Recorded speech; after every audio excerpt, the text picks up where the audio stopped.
All right, I think we're live. We are indeed.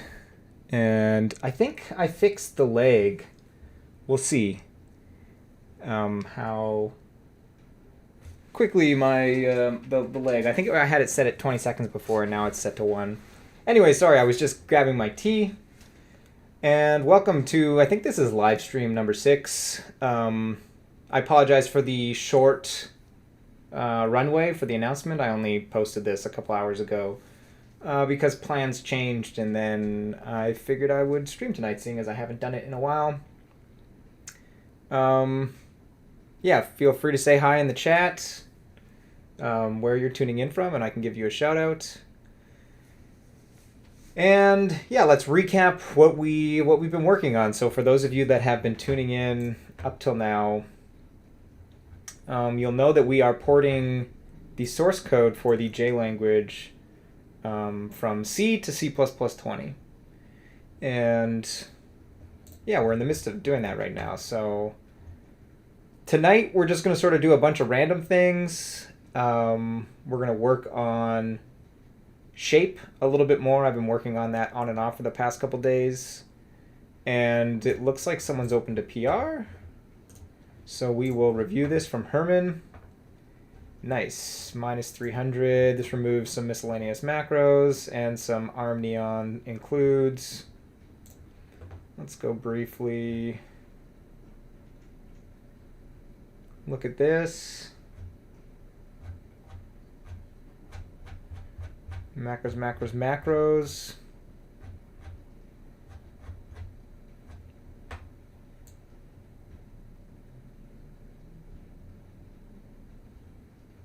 Looks good to me. I love deleting code. Although this is Herman who has deleted this code. So code removal, merge pull request. And that's done. So let's hop over to, oh yeah, what did I?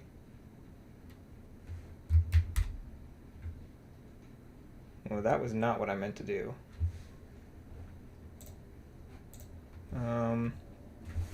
But let's check out main pull. And so what are we down to in terms of, we are at 54,000 lines of code. So we started at 85,000 lines, so we're down over 30,000 lines, which is pretty good. We will probably start today just by highlighting something. So I opened up, so if we refresh this should be just down to 2. This is a draft PR that's still in progress, and we'll work on this a tiny bit. So I opened an slides that reveal. Okay, this is useful. Awesome.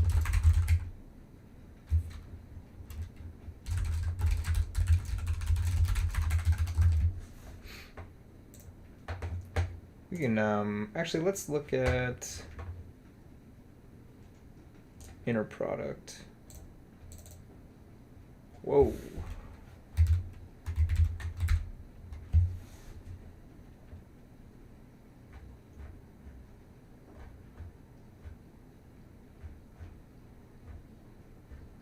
Neat.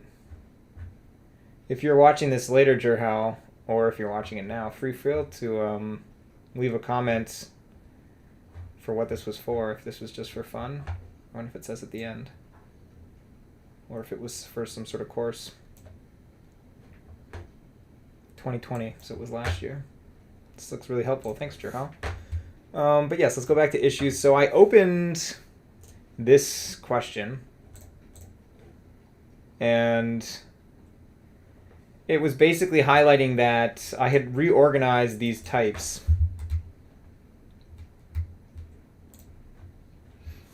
And I don't think we're going to support all of these. So in an implementation of J, I think it stops after boxed. So we have extended precision integer, rational number, bit boolean, a bunch of sparse types, some Unicode types, and then a couple more extended floating point and extended complex. I've already decided that we're going to remove extended precision and rational number. So maybe we'll do a small PR just showing, but I've tried to do this all at once and it was complicated. So I think we're just going to do this gradually. So yeah, we're going to get rid of some of these. So actually, maybe let's do that right now. So main, my dev. So yeah, we can just work off of main for now. So let's go delete some extended precision integer code. So what should we look at? We should look at where they store the JT shape function. So yeah, or is this not v.c? This one, the externs. Or is it in this one? It's in both. So you'll note that if we search for x, that's a bad thing to search for, that there are a bunch of verbs. So yeah, for instance, we have JT deal and JT deal x. My no extended precision and rationals are the best. Why is that, Rack 1507? I can't remember who posted. Yeah, Jurhao.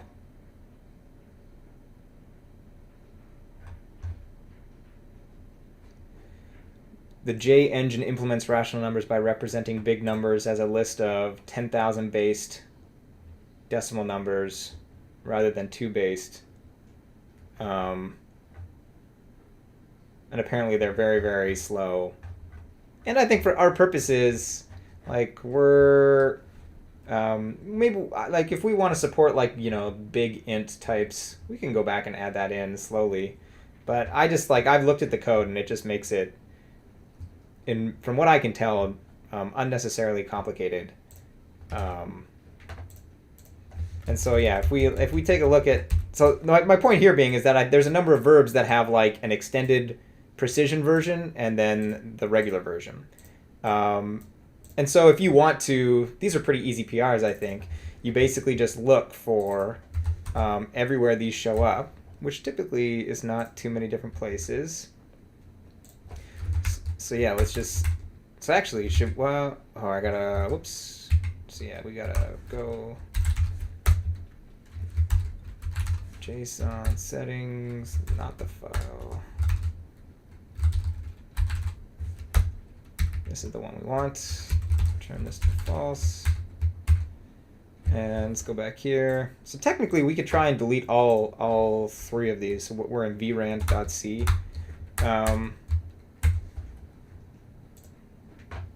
So is this going to be fine?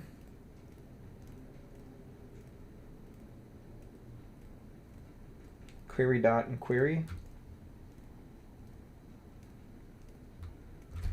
So let's just do that for now. Oh, just you think having built-in rationals is really cool. Yeah, we can maybe add them back later. Revisit later. And so usually what happens when you do this is that a bunch of unit tests are going to break, or a few of them at least. So yeah, let's build a bunch of warnings because we've turned those on. And so that worked. So let's just see if the console opens. So the console opens, that's pretty good. And now, oh yeah, so I'm not sure if this has been an update. I think it has been. That's irritating. So now we have hare and tortoise tests. which are basically just slow and fast tests. So if I do this, it's going to only run the fast tests, which is excellent. Hey, Ahmed, been outdated. Yeah, basically, so right now we're just doing a bunch of random stuff for Ahmed or anyone else that's joined a little bit later. The short version of what we're doing is over time we're going to reduce the number of types that we support. So we're definitely going to support, or maybe we'll yeet complex as well. So we're definitely going to support Boolean, literal, integer, and double. And then we're definitely going to support boxed. And we're going to get rid of extended precision integer and rational number support. Probably we're going to get rid of sparse support as well. And so I'm just showing simply, we're going to gradually remove these over time. Or if someone wants to go and take a stab at removing it, it basically results in like finding everywhere that xnum or rat or the corresponding macro is used in the code and deleting stuff. So here, the easiest version is to just find. So if we take a look at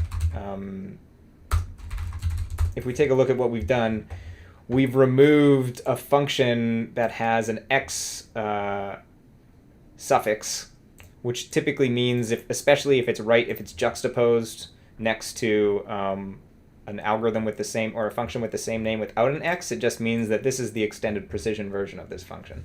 At least that is what I have surmised from looking at the code. And so we just went and deleted this. And I think if we go check the unit test that failed, so let's open up our console, and we're trying to run G641.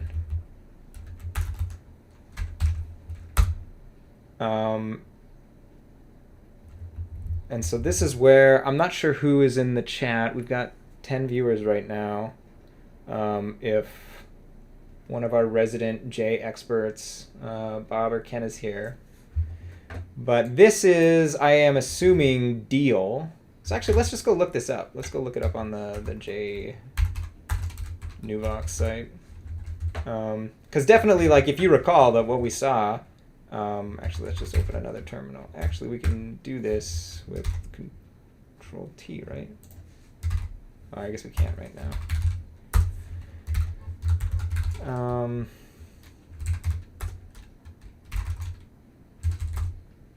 So if you noticed that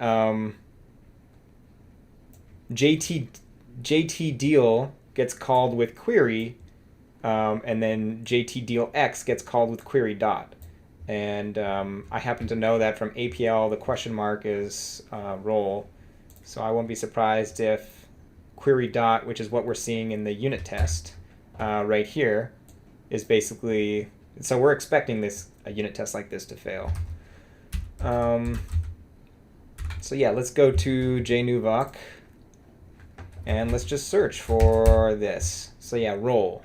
So we've got role and we've got role. So except we actually are dealing with the dyadic case, right? So the question mark is both role and deal. We just deleted deal. So let's go see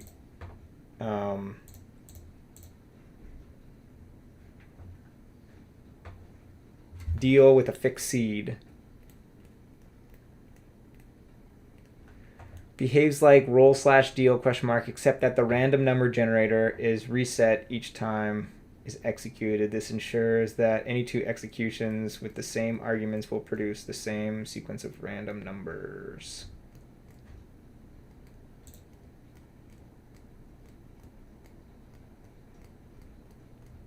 Okay. So what does this do? Syntax error. It doesn't like that.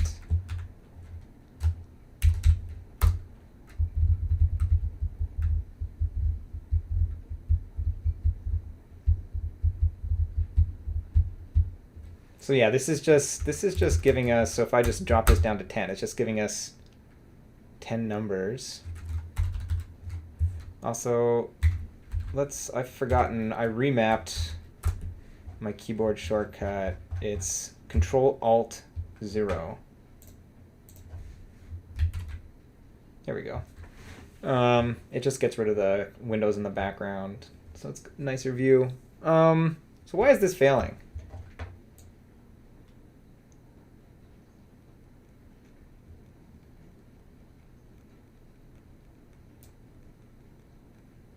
I was expecting to see like an X here.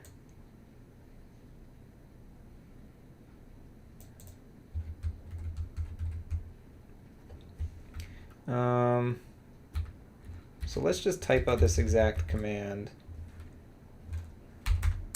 B equals this. And then we have A equals the same thing.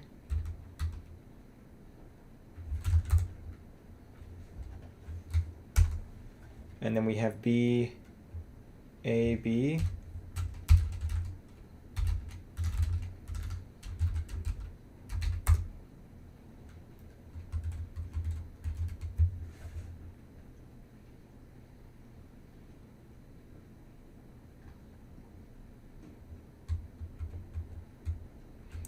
Well, actually, let's delete this. Maybe this is an example of a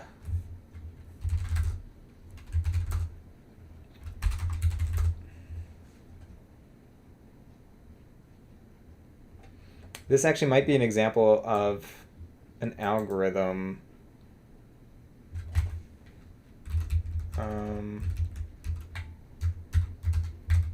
Let's actually go back here.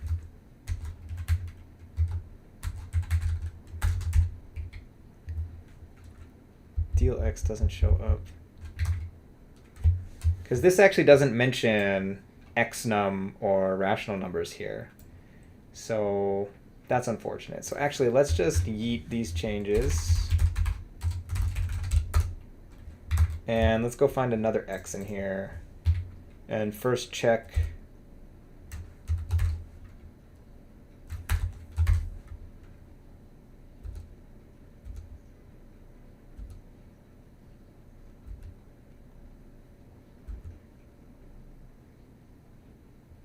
JT parse. I don't want to deal with parsing right now. Rank 1 X. So what is this?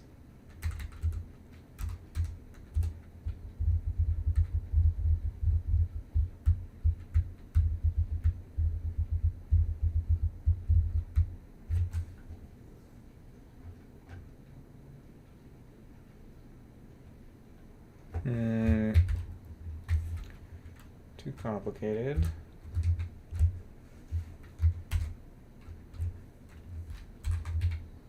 All right, maybe it was JT. It's not that they're suffixed in X, it's that they have an X right after the JT. Yeah, that's what it is. So JT root log base 2.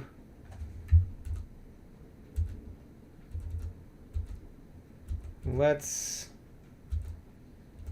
try and do, well, let's see first how many times this shows up. Not too many, so yeah, let's get rid of this one. Let's try this again.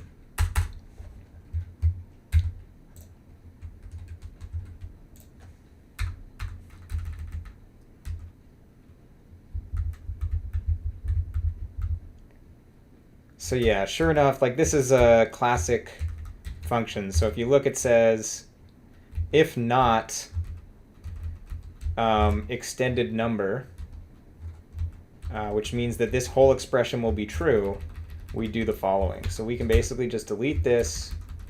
This is going to return, and then this code is for the extended precision integer part. So we can delete that.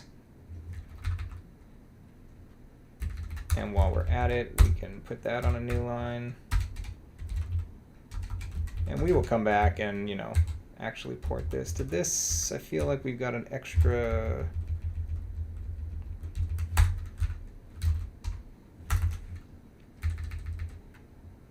Yeah. Save that, and then we come here, and then we delete this. Then we go back. We build. unused function, jt xlog2. What did we delete? We deleted log2a. Well, I guess we can delete xlog2 as well, although this is a little bit more code. So actually, let's just try and keep this simple. vx.c 332.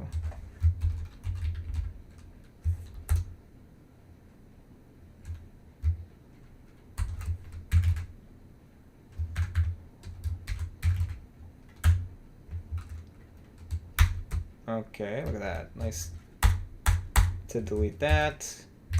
Is it still gonna whine? Okay, apparently we're gonna end up deleting a lot more code. So this is 330. Okay, that worked. Now let's, console still opens. Now let's run our C-test. Drink some tea. So this is nice because, so thank you. Let's figure out, I can't remember if it was Robert, because this is awesome. Pull requests closed.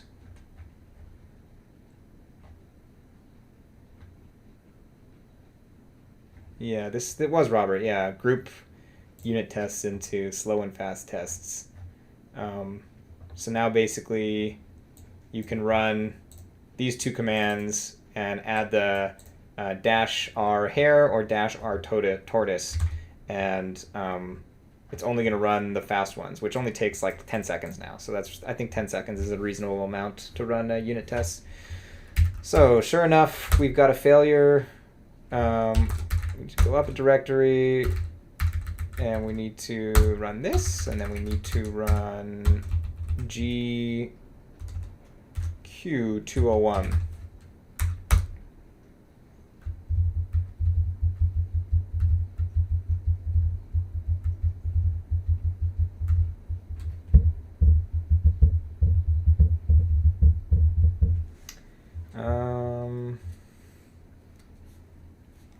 Ooh, that was close.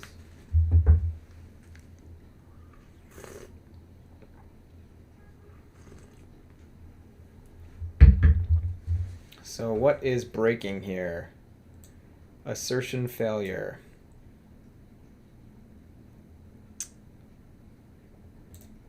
So this is what? GQ201. Let's go open this file.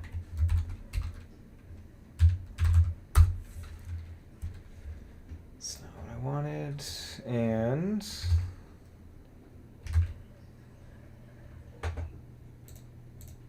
so yeah, I think this is, well, where is,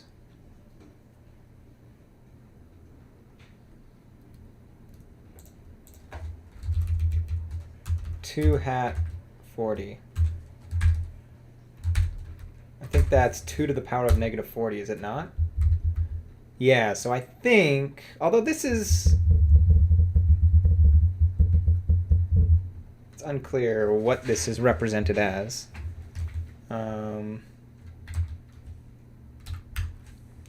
What does 19...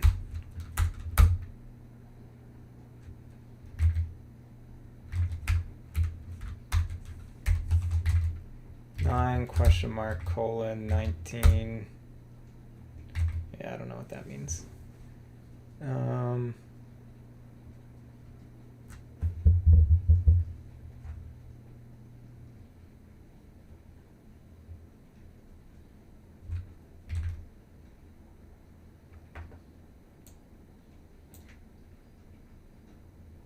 So it's saying this is failing.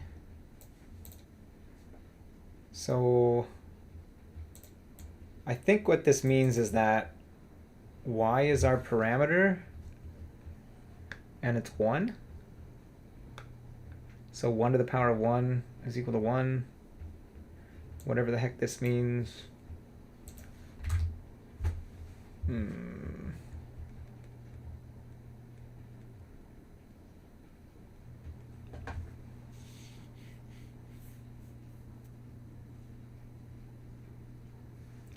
So let's just start by commenting this out, this out, this out, and let's see if we get the same thing. So that passed. Oh, right. This one passed. It was this one that failed. Okay, so we have an assertion failure.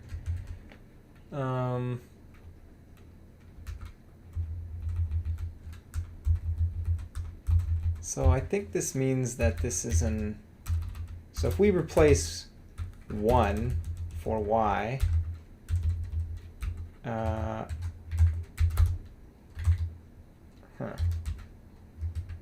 didn't work.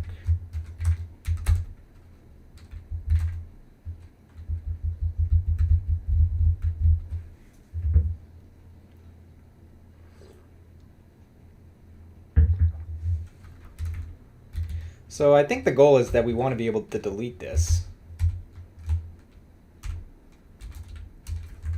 Want to delete, but I just want to make sure that we understand what is actually happening here.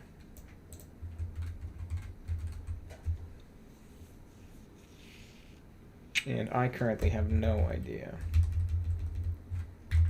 So what's 2 to the power of 2? Yeah, that makes sense. What does colon mean?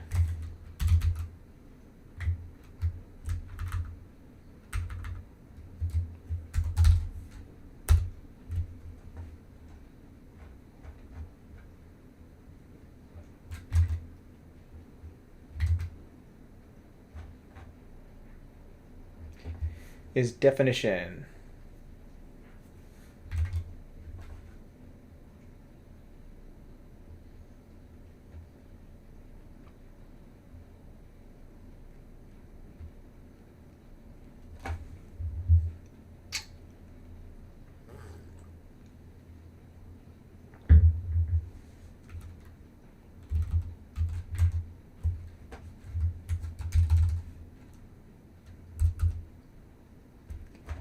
And this is less than or equal.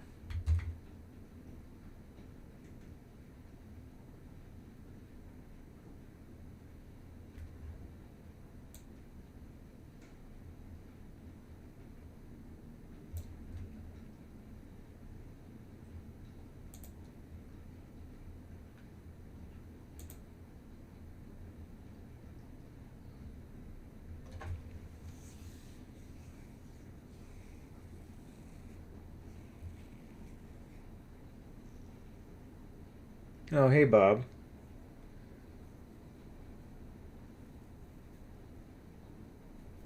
Oh. This makes it an extended precision integer? Or is that what you mean by extended value? X is a variable. Oh, x colon is a verb.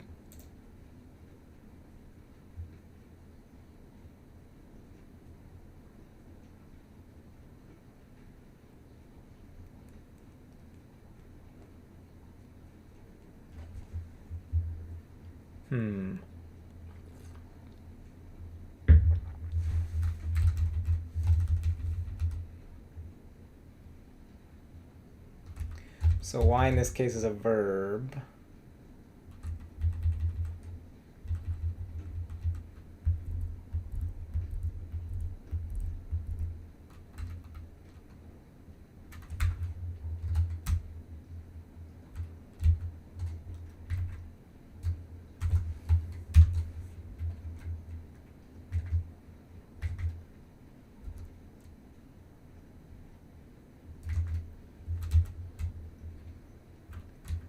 Like, look for the definition of x colon. Oh, yeah, there you go. So the question is why, so this does make it an extended precision. So yeah, I was expecting to see this because that's an extended precision integer, but you're saying you can do x colon to make it extended precision. So the question is I guess this is doing something that has to do with logarithms. It's just odd that this one's, well actually let's see. If we comment this out, will the next three fail? Potentially. Yeah, so this is this one fails as well. So something about this and this are ending up invoking the x log base 2. So the only thing that's super different about these two tests are this sort of less than equal to y. But I think it's safe to say that just the fact that we know that this x colon means extended precision integer is that at the end of the day, any unit test that has these are going to end up being deleted. Zal says, PS, CT stands for comparison tolerance at the top. Okay, yeah, that makes sense. Which is what we were seeing, right? This was 2 to the negative 40, which gave us something to whatever the 13 decimal place is.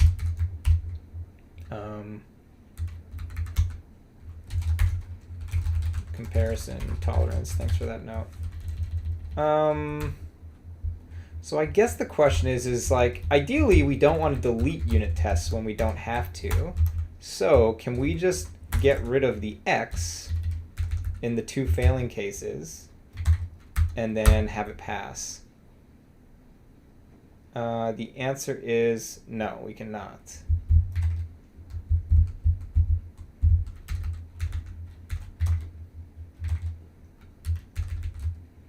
Yeah, it's still the first test that's failing, this one.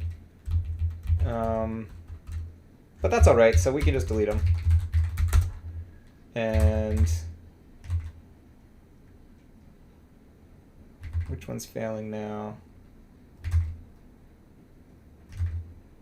So this one's failing too. This one's failing as well. And now it passes. So it is what it is. We could spend more time trying to get it to work, but I've already spent more time on this than I wanted to. So let's do one final pass of this to make sure it works. And my point for demoing this is like there's going to be a lot of PRs that are just sort of like removing these tests that have, or removing this like small pieces of code and the corresponding test or modifying the test. So if folks, there's an open issue, we can actually look at it in a sec. So let's git checkout dev2 git add git commit removing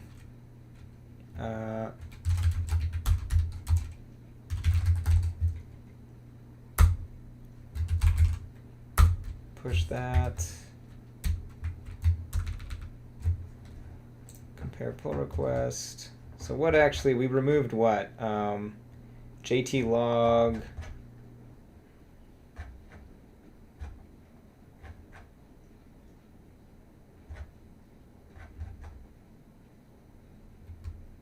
Yeah, we'll say removing JT log star. Not all of it, but just some of it. And we'll see if this works.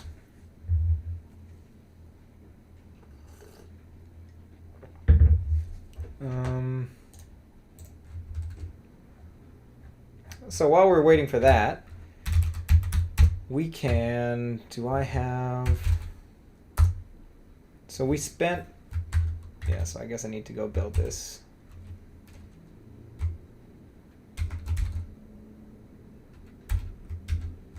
So I spent some time in the last stream trying to get the Sphinx website set up. So I added this little parameter to our CMake that will conditionally build your Sphinx documentation. So then when you do Ninja, It'll build everything, and then it takes a few seconds. It caches it, but just in general, I don't want this running while I'm live streaming. And one of the things that would be nice actually to figure out is, so yeah, then you go run Sphinx index.html, which is in the build directory, and then we have this nice little, it's sort of plain looking for the moment, documentation. Oh, that's irritating. It removes the zoom when you skip to a different page, but maybe that's just because it's local. Anyway, so currently I don't have the verbs showing up here, but maybe we can troubleshoot and figure out how to get that to work. So this worked. Hip hip hooray.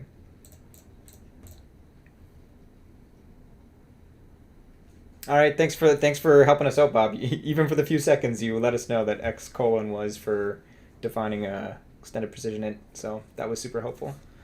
And we'll see you later. This will probably be a shorter stream, like 2 or 3 hours, although we're already 30 minutes in. So yeah, we'll see you if you're back later. Thanks. So yeah, one of the things that I expressed when we were setting up these docs is to have them show up here. We can spend 5 minutes trying to figure that out, just so that people can see. So just so that folks know where this documentation stuff is. So actually, let's go back to main. Let's pull down those changes. So now we have docs. Inside docs, we have source. And we've got a bunch of files here. So if we open monadic, it gives you this little file. So I wonder what happens if we do this. ... So I don't know anything about these files. What happens if we just do this tally?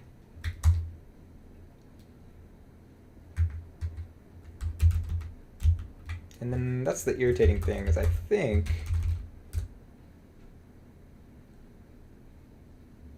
except I'm not sure. Oh no, looks like it's set up correctly.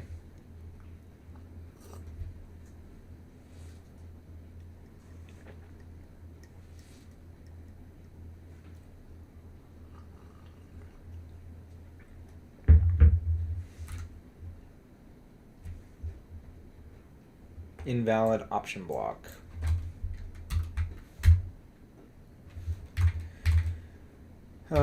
So let's Google it. Sphinx RST cheat sheet. This looks like a pretty massive cheat sheet.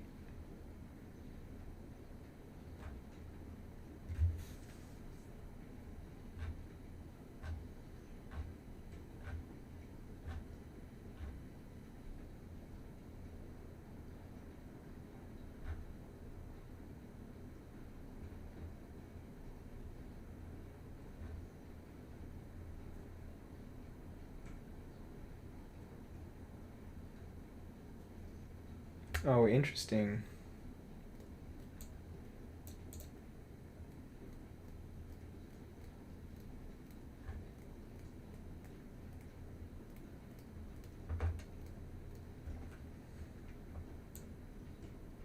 So I think this is like redirecting.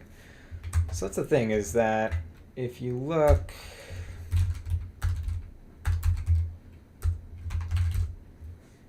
each of my sort of headers in my table of contents from here has its own file. Verbs, monadic, dyadic, adverbs, conjunctions.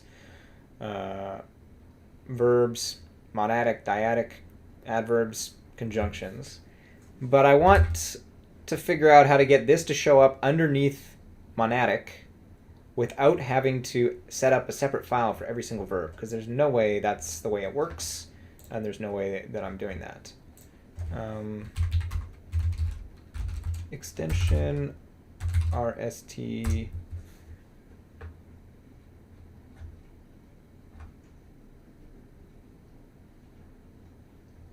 interesting. Am I the only person on GitHub that has RST files? Oh wait, that must have been a local search. Yeah, that's more like it. I don't want an introduction. I want...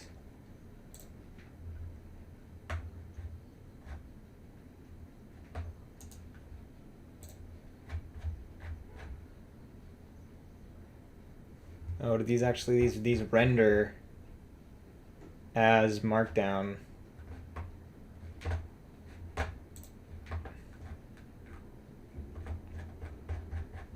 There's got to be simpler. Why are these cheat sheets so big?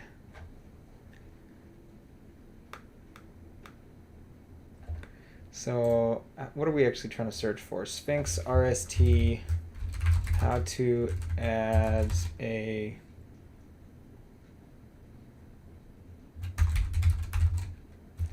contents entry. I don't want a full table of contents.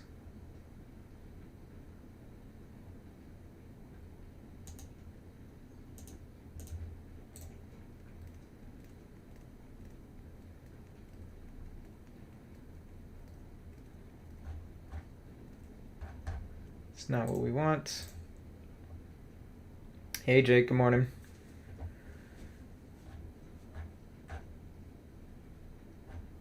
How to include a local table of contents.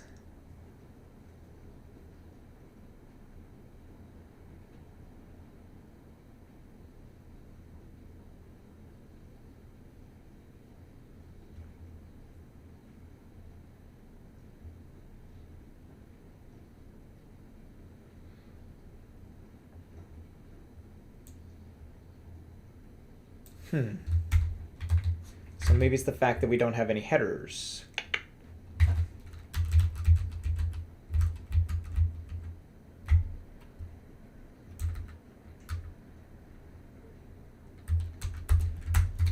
So if we do that, and then what were the headers again? Let's go back to our cheat sheets. Title, subtitle.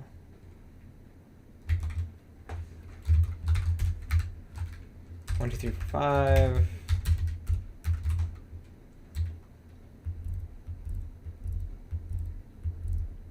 No worries, Robert. There's no rush. So let's try this again. Except I'm not in the right directory. Yeah, no work to do. I wish there was a way to just... let's look that up. Oh yeah, did we do a lessons learned last time?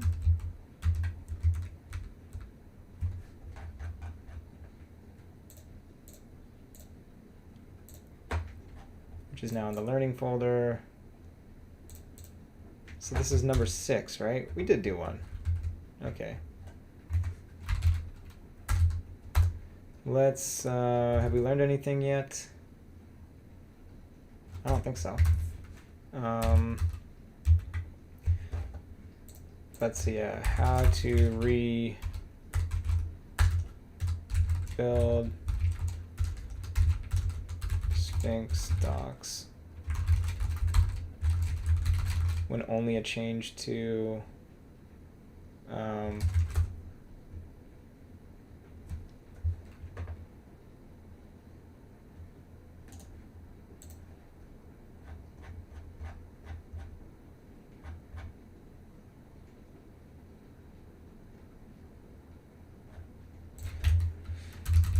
maybe there's a way we can just delete.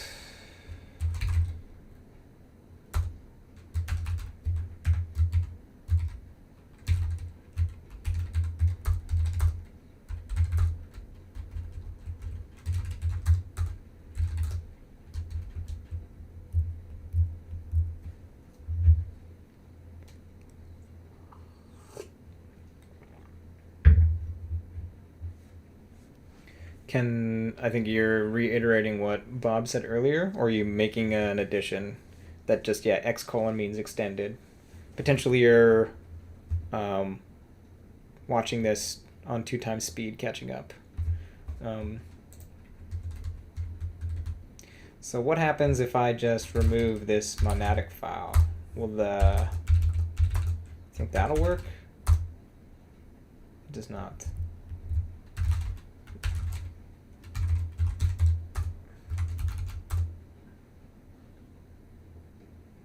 It really doesn't like it.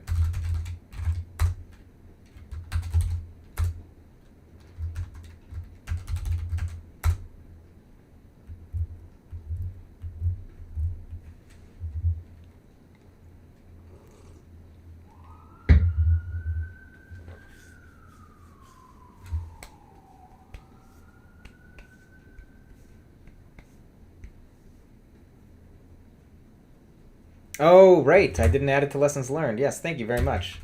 That is very dense of me. X colon. Let's actually get the link to the JV Nuvoc.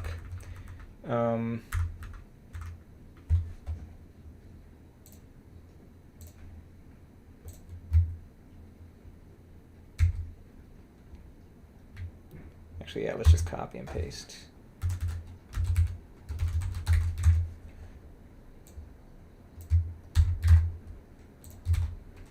And perfect, yeah. Good point. I got no errors this time, so let's go back to Opera and see what happens. Hey, look at that.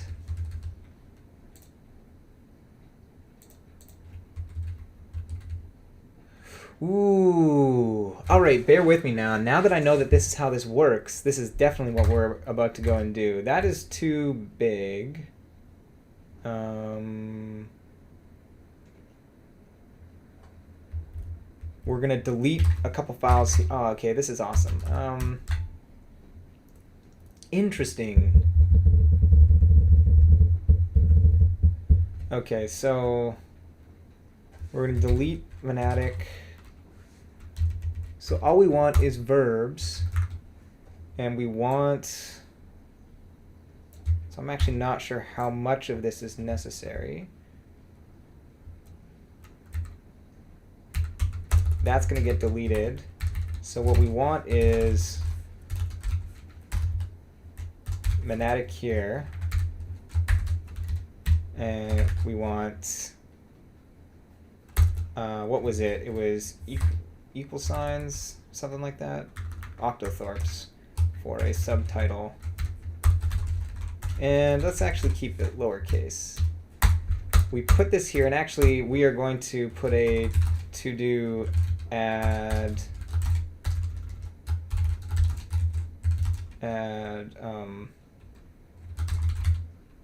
actually we'll do that later. Now we can to-do add table of hyperlinks to other languages,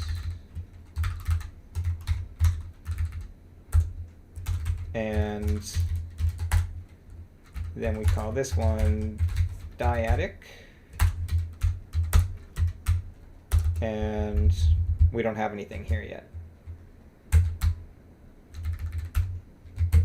And now let us go and delete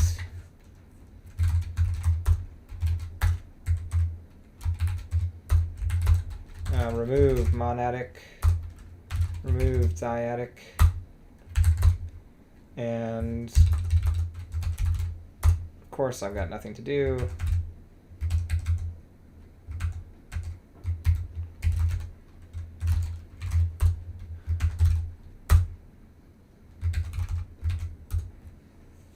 This is going to be awesome if this works.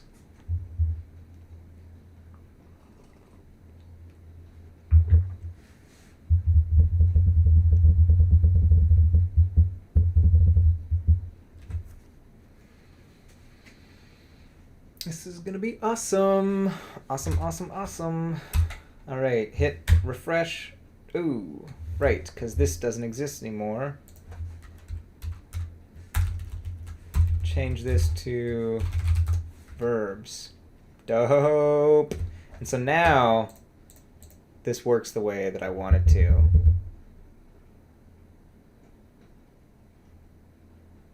you just got Grease vibes. I don't understand what that means. Remove monadic, remove dyadic, remove hydromatic. Oh, is that like a song from the musical Grease? Probably not. I don't know why they'd be talking about monadic and dyadic in a song from Grease. But yeah, this is exactly... What do you think? Should tally be capitalized? Nice. So actually, we should go and delete this from... Let's go do that right now. At one point, I actually had that, so... Let's go to the tally source file.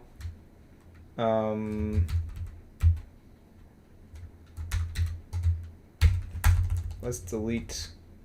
Oh, it is from the... It's different lyrics, but the same tune and syllables. Oh, look at that. So I wasn't that far off.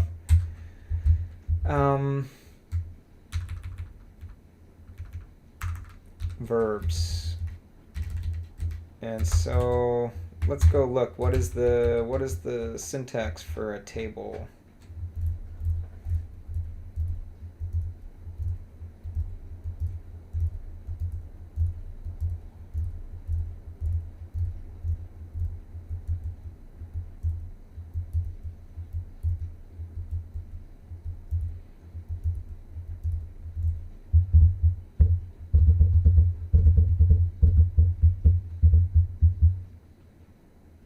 This is very complicated.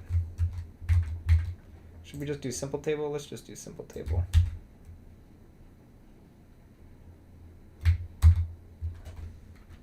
You like tally with a capital T. All right, tally with the capital T it is then.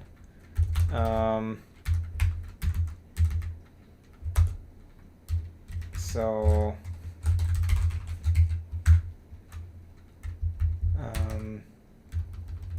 is there a restructured text RST?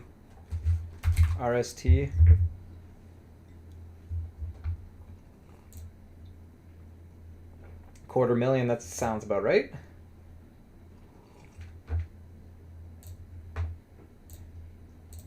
So now what happens if I hit save?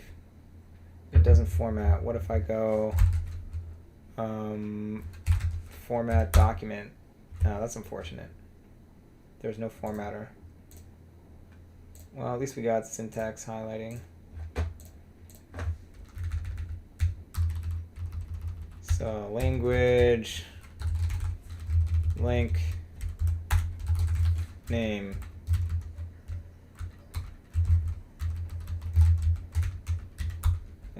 I really don't like this as much as just regular Markdown. And my regular Markdown will like auto format and make it look pretty. So what are we going to call this? We call this APL and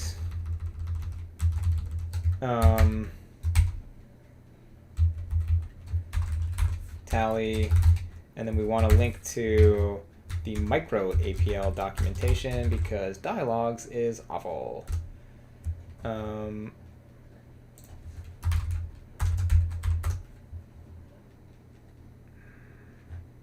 Of course, you can never find the micro APL. Nwise reduce. There we go. APL primitives tally. Of course, does the micro APL not have tally?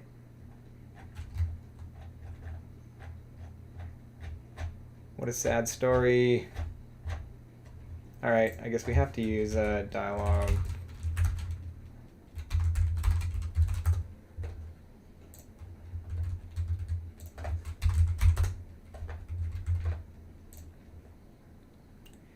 It's so bad because dialogue hasn't even put the effort in to get proper APL Unicode rendering in their own documentation.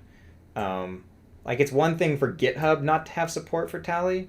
It's another thing for the company that writes the docs for their own implementation of the language. Very sad. So whenever I can, I link to micro APL's docs because they're so much better.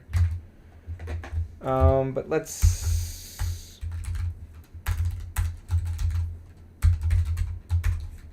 do that, and We can also add Pythons, which is called len.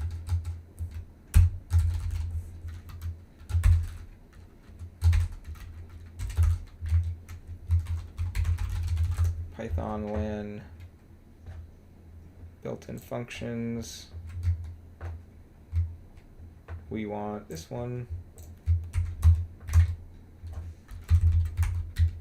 All right, and we can come back and add more later. I just want to see if this renders the way I want.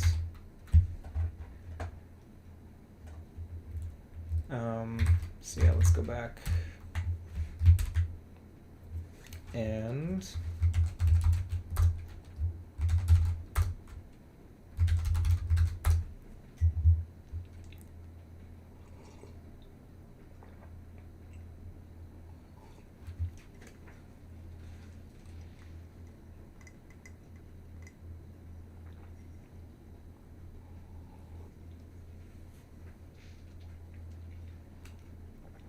uh-oh.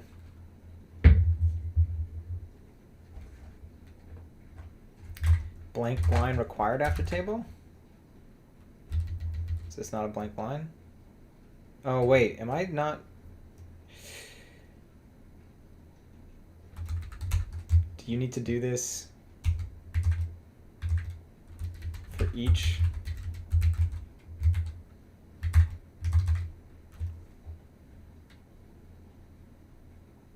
Oh, wow. This markdown sucks. Let's give it a shot, though. See if that works.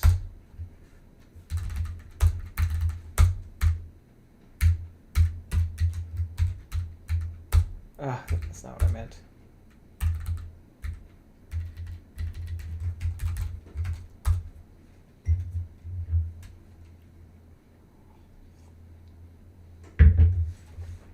So we can update this to get custom TLC and Sphinx RST files. Just use ... malformed table.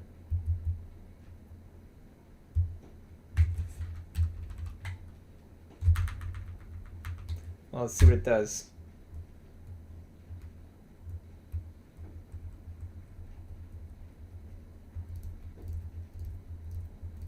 It doesn't render at all.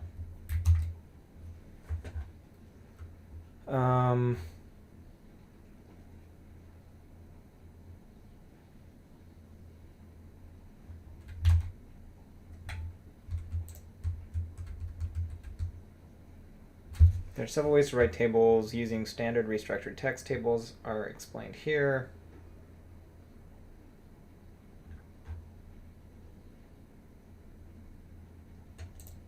So my question is like, do you have to manually line these things up?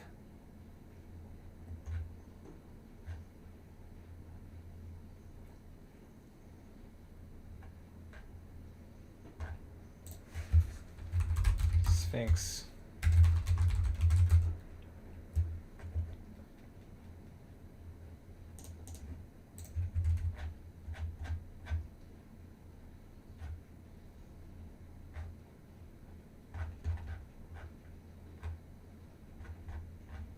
I haven't seen a single example of a table you have to quote unquote paint the cell yourself. Hell no. RST formatter.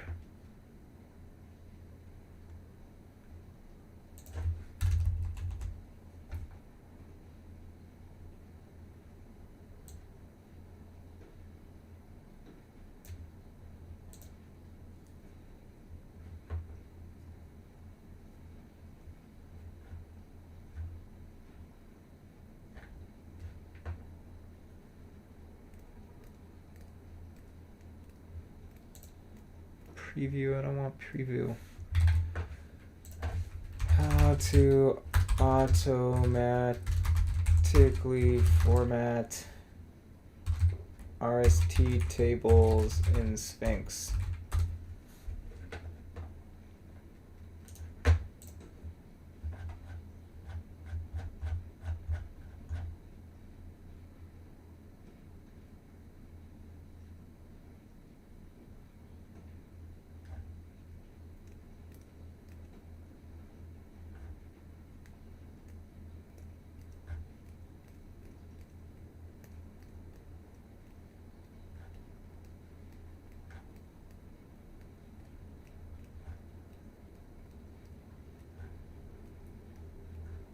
I mean, this is worse than regular Markdown for sure. I mean, sure, it gives you more customizability with like this stuff, but having to do it by hand?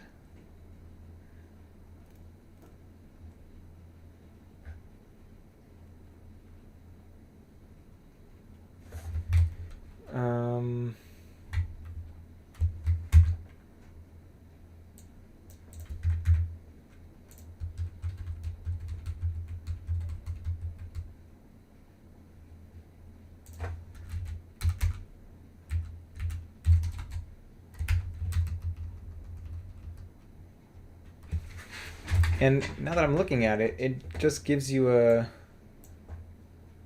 really, really badly rendered box. Poorly rendered box. All right, let's just set up an issue.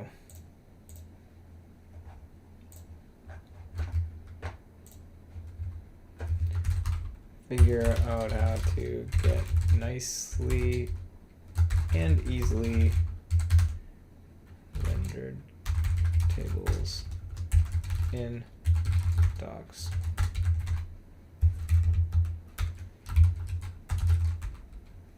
/Sphinx.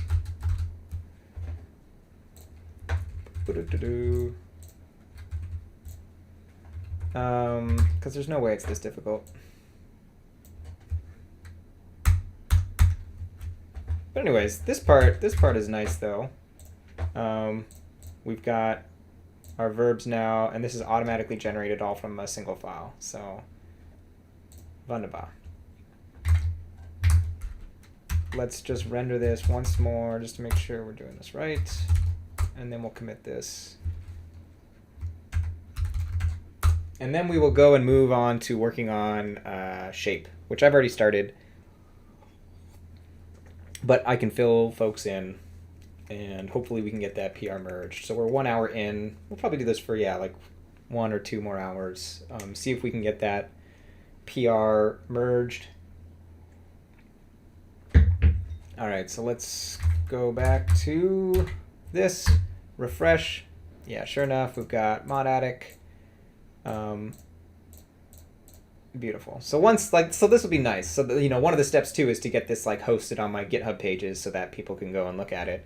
But as we're porting this, it'll be very satisfying to see these verbs, aka functions, show up one by one, which is what we will see in a second with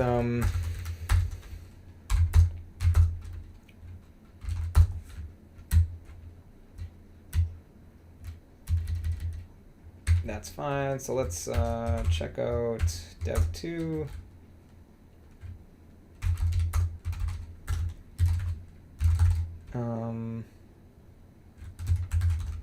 Cleaning up .rst files.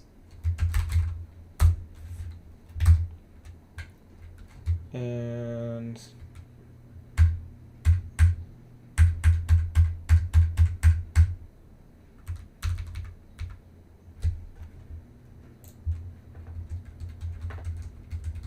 I guess it's not auto-generating it for me. I don't want dev, I want dev2. And I want to compare. So yeah, deleted 2 files, just added these things. We can just leave that as the title, sign myself, labels, this is documentation, and create.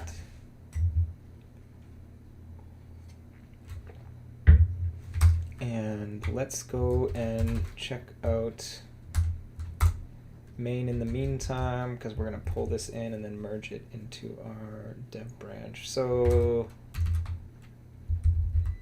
to get custom TOC x:, and yeah, actually let's go while we're waiting for this to be approved. Should I go turn that noise off? That's the not the washing machine, the dishwasher, yeah. Let's go look at the pull requests and the changes that I've made so far. Oh yeah, so I updated Clang format to 120 because 100's too short. We'll have to resolve a merge conflict here because we deleted this file in that PR. That's just some comments. I had to do some inlining to get the builds to work. And then, yeah, I'm in the midst of, I created, I guess it was off stream, the make array. So there's another make array that's being built. I think if we zoom up, so yeah, this was the make array that we ported when doing tally. Note that I've decided to keep the macros AK, AT, AN, and AR, which is for K. Actually, I don't know what it's for. T is for type, N is for number of atoms, R is for rank. We could replace this with the arrow to the member, but I figure we'll do this cleanly all at once when we actually just replace our array struct with a C++ facility. And for the time being, we're deleting the macros by passing in a template function object called copier, which gets called down here. And then we are slowly turning all the xnum and fl for float and b01 for bool into template parameters, which we'll probably clean up with concepts down the road. But for now, just baby steps. Oh, yeah. And RZ stands for return 0. Did we delete this? I feel like that would come up in a lot more files if I actually... Oh, no, I just added a comment. I feel like I deleted this. I wonder if actually it's been deleted. All right, this works. Merge it. Ship it. Pull.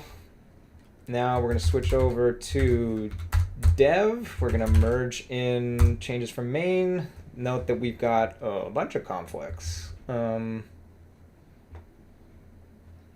So let's go to tally.cpp.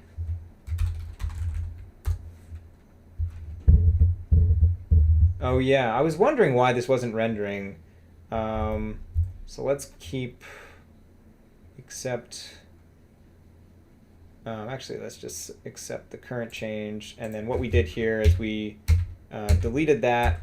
And also, if you don't put this in backticks to denotate that it's code, it disappears from the docs. So that's one conflict resolved. U.C. What's going on down here?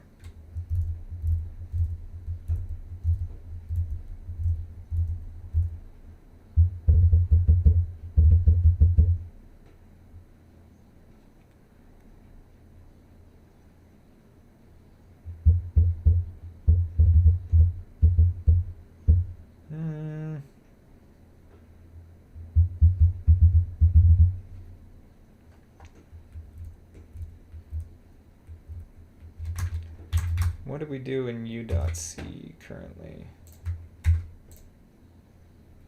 We deleted this, so why is it complaining? This should not be a conflict. I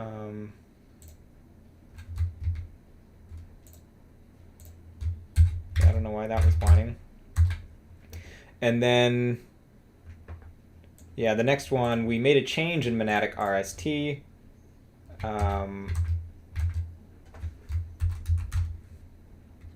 Which doesn't exist anymore.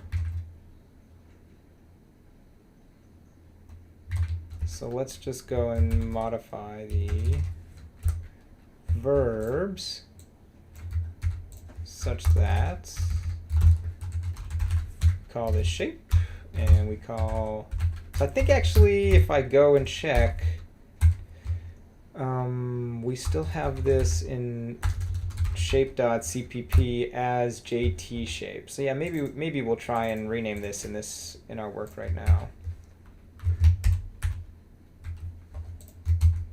And why am I getting so many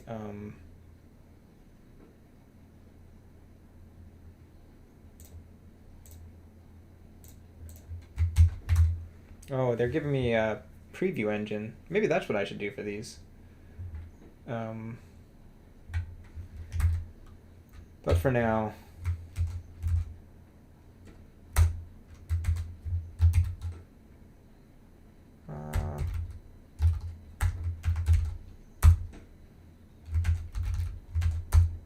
whoops.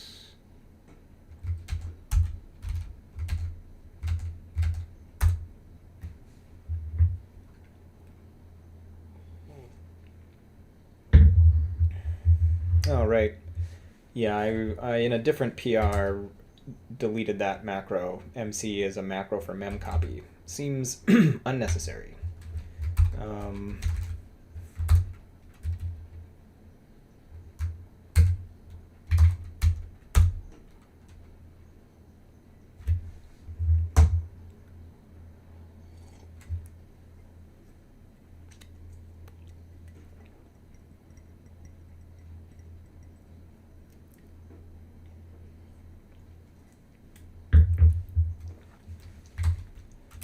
Let's go.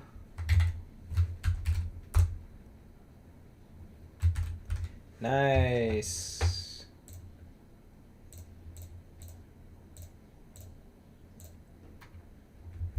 Pretty cool.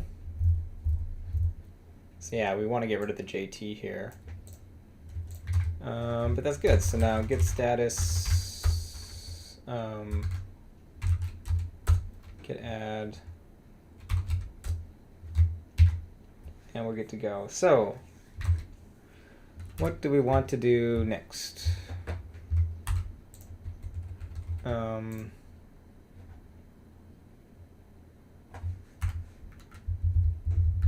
yeah, we were in the midst of porting that. So in array.hpp,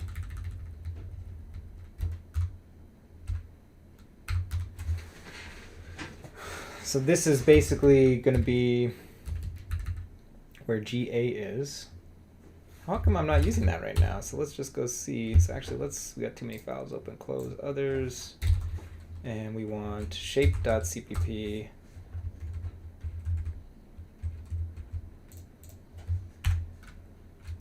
So jtvec. Oh yeah, so this is in. So can we not use make array here? And then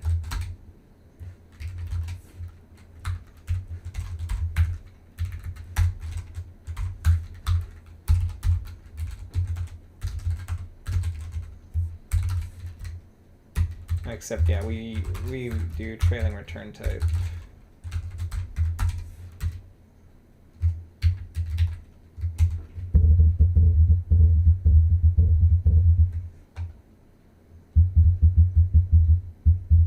Right, because we deleted the first parameter.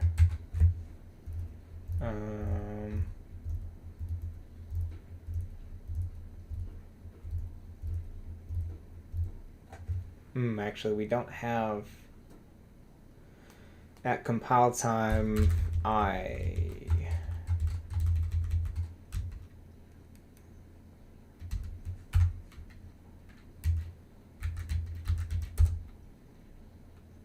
So we will revert that change.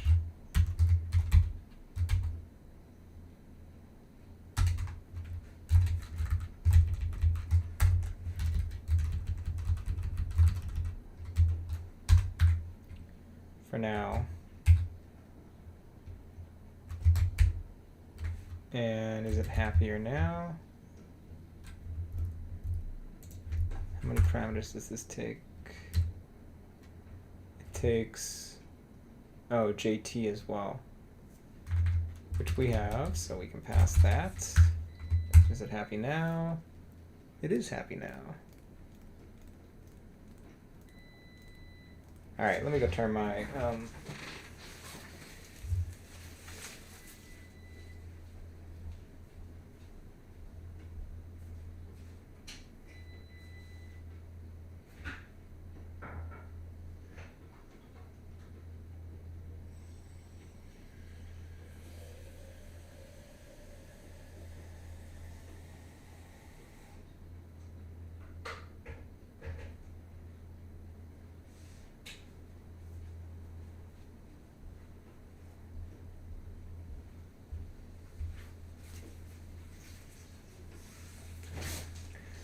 my dishwasher off.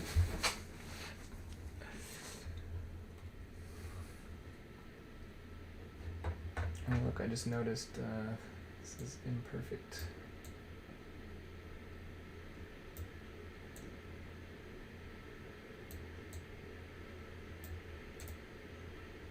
Better.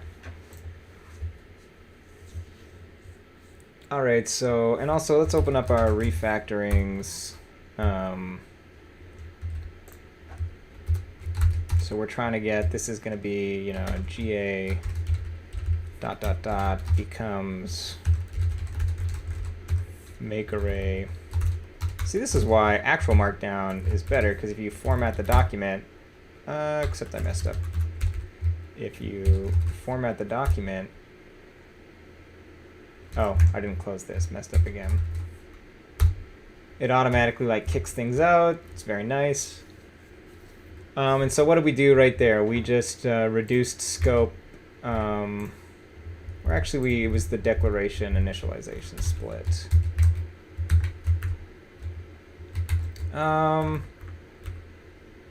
I'd be surprised if this works.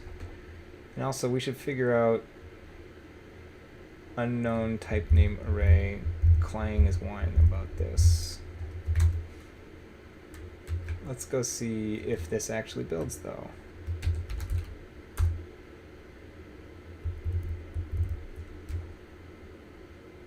It does not at all.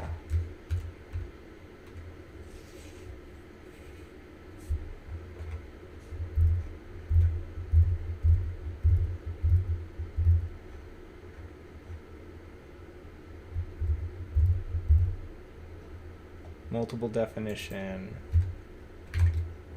Is this the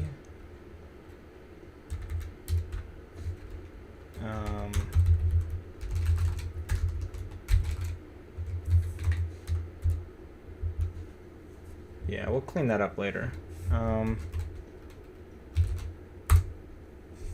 So do we actually? No, we do not have 22 viewers right now.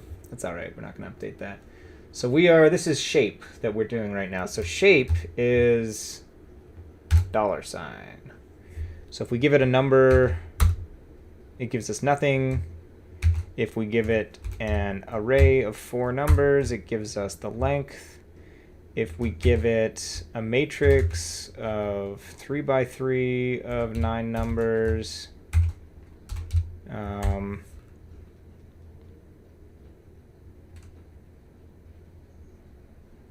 are you writing documentation? I was earlier. We were trying to get Sphinx to render nicely, because I wanted my verbs to show up in the table of contents, and we got that working.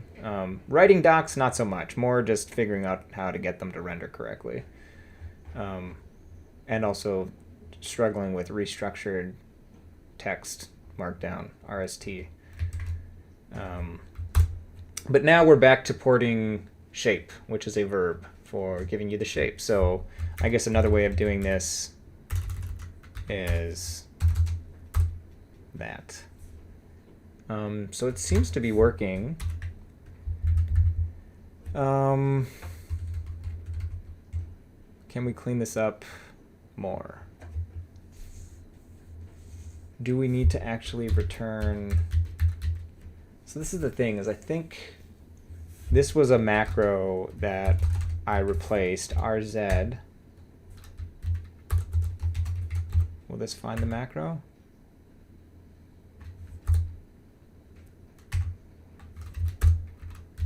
Yeah. So this is just basically a macro that returns 0 if you have a null pointer. So really, actually, this should be null pointer. Or is it? It should be 0. I'm not sure. I think null pointer is more correct, because all of these algorithms and functions return array, aka a star, which is a pointer.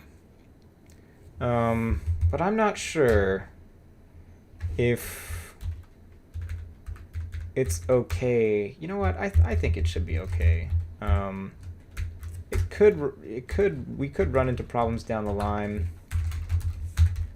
but I think it's fine to do that for now. And then these are a bunch of static casts. So n is already an int64. We don't need to change that. R, why would you cast this? To an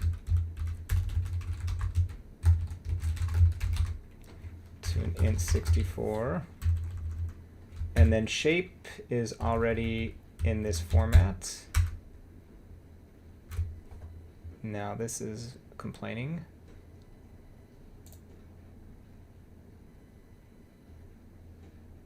Wasn't complaining before.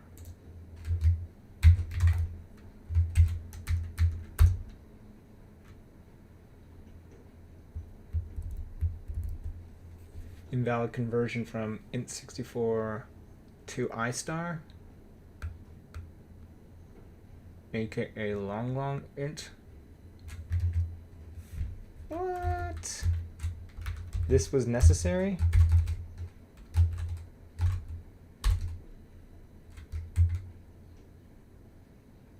Aren't these the same type?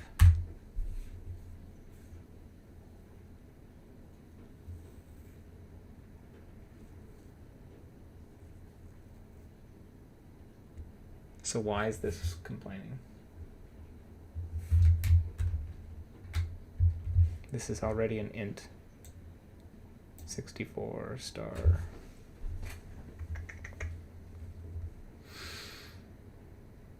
That is perplexing.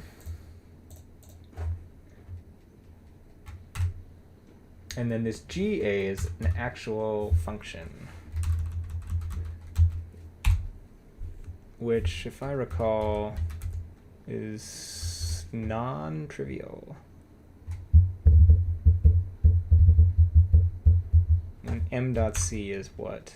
Memory management.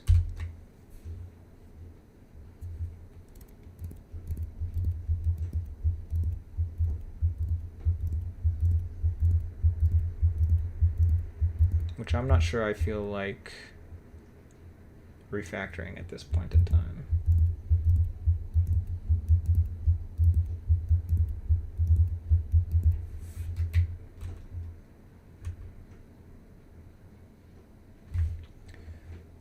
So why, my question is why does this already is the same type. So what if we replace this with long? Is it still happy?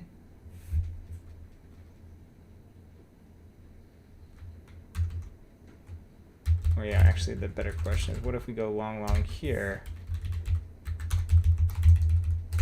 and then do this?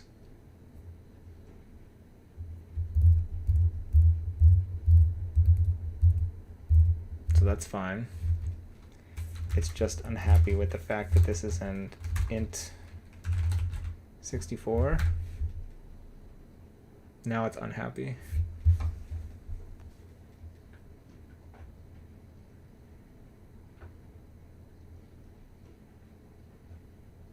Because this is a long star.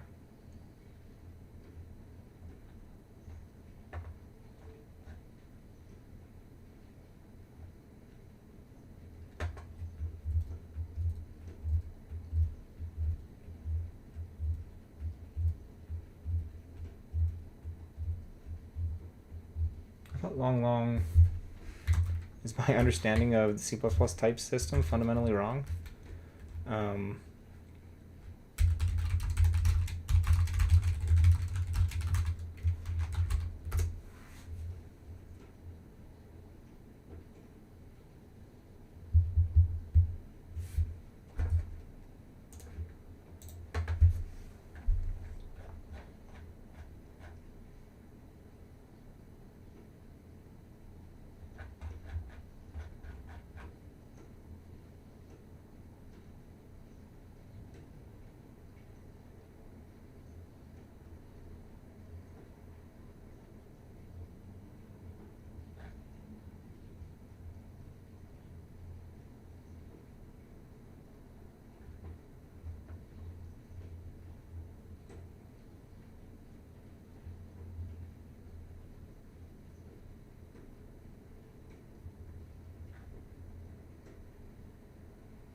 All right, well, let's see if this works. This could just absolutely destroy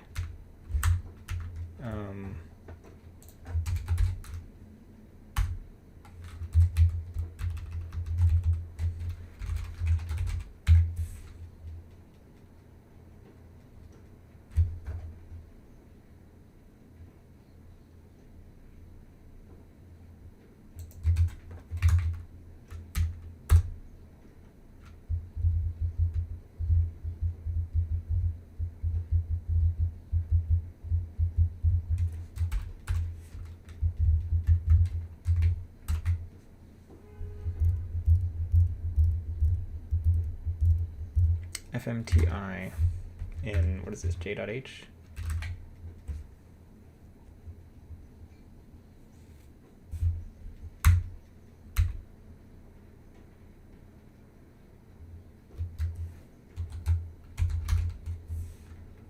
What? Oh, I'm in jtype.h.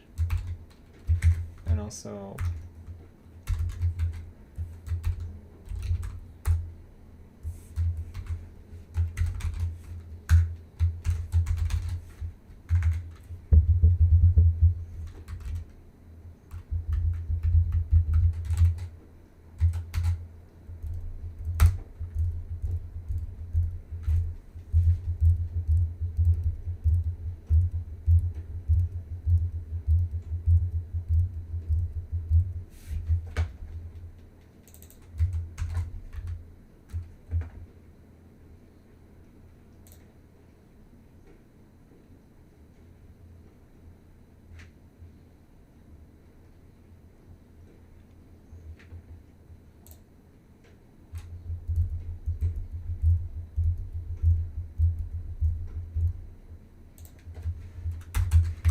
is that the error?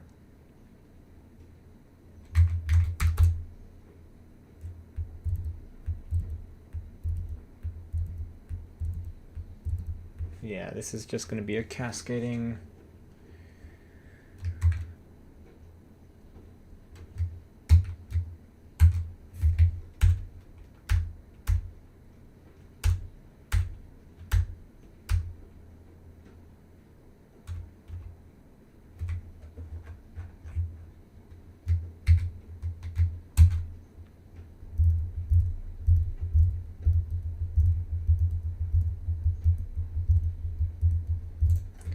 All right.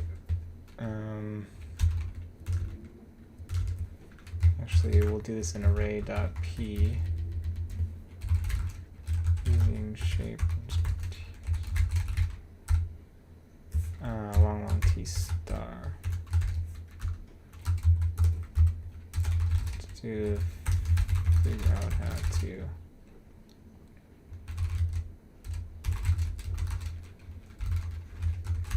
in 64T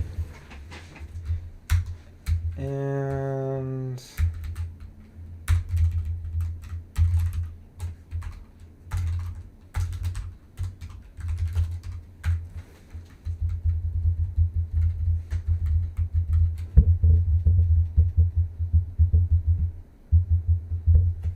this one takes a, this one doesn't take a shape.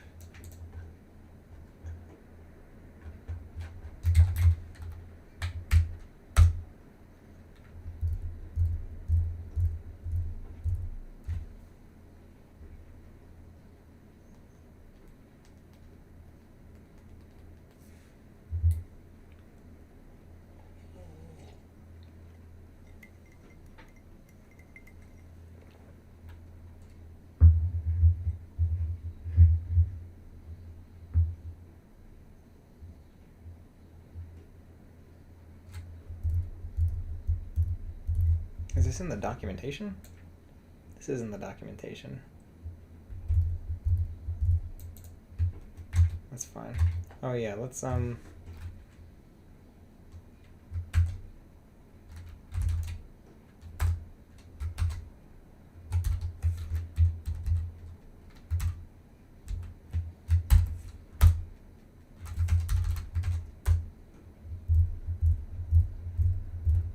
we go. Let's run our our tests.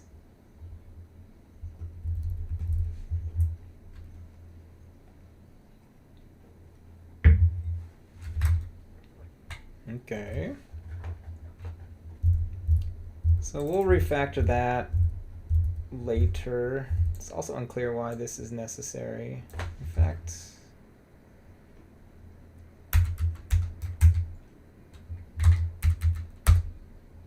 seems fine.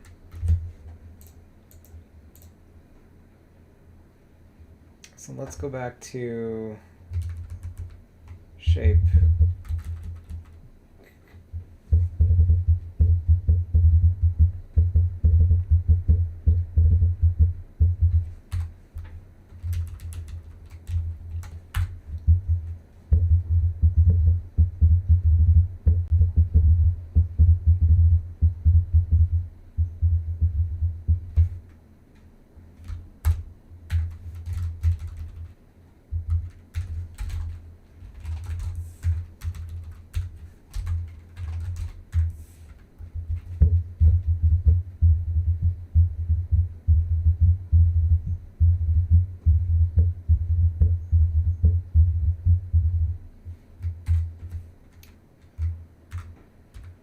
So how many times does vec show up?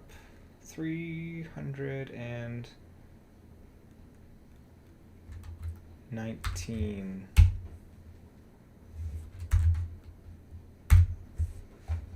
Also, let's go learn something about VS Code. What is the keyboard shortcut for global regex find?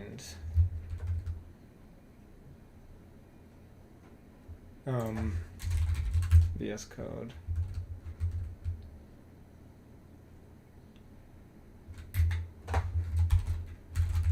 Find all.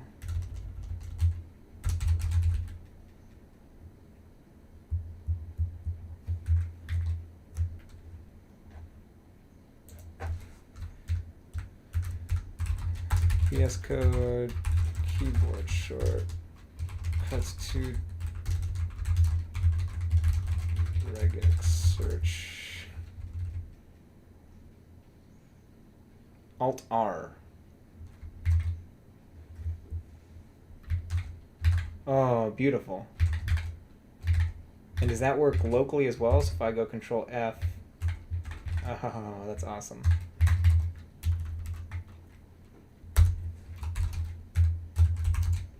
Alt plus R to toggle between regex search, both local and global.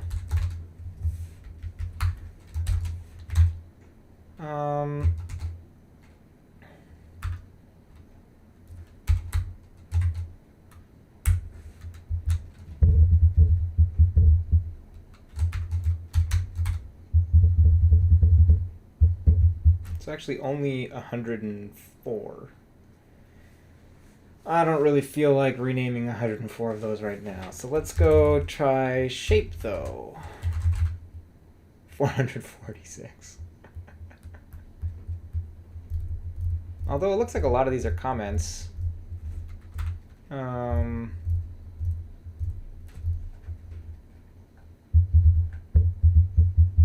Actually, we're looking. Well, let's go commit our changes locally.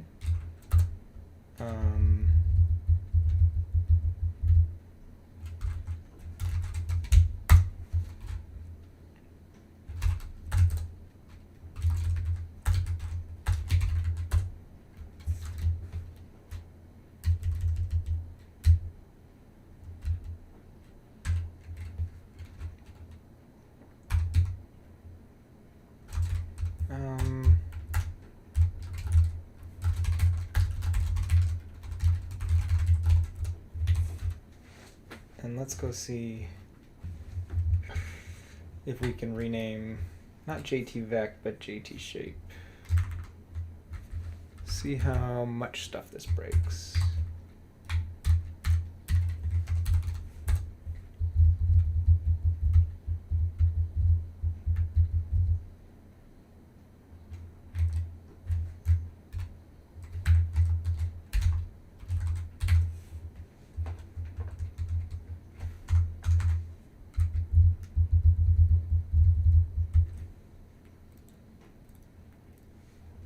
Yeah, let's just install these.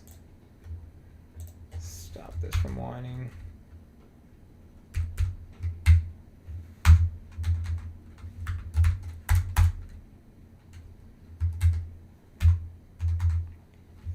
And have this call shape directly.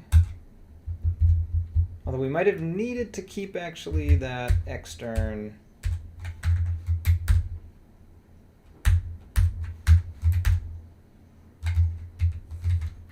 And just rename this shape. ar.c.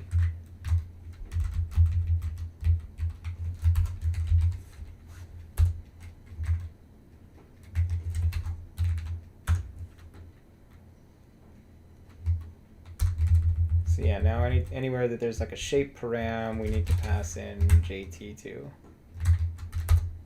confirm that we get a different arrow. So let's see, I'm not doing this by hand. Shape. And yeah, we don't want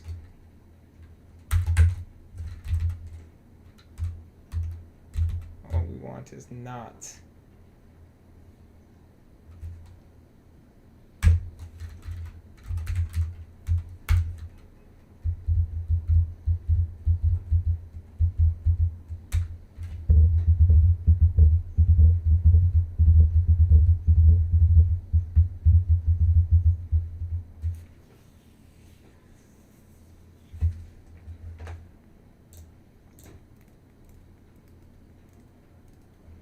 So actually, maybe that's the easiest way to do this first, because almost always it's going to be passed a parameter of w.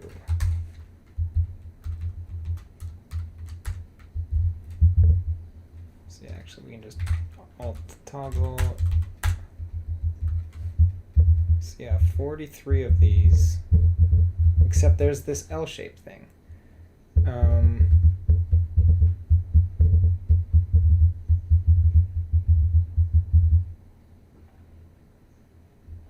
What is L shape?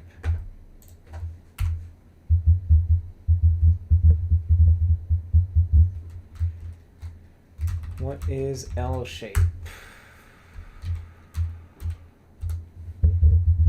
Return something to return a list into a shape.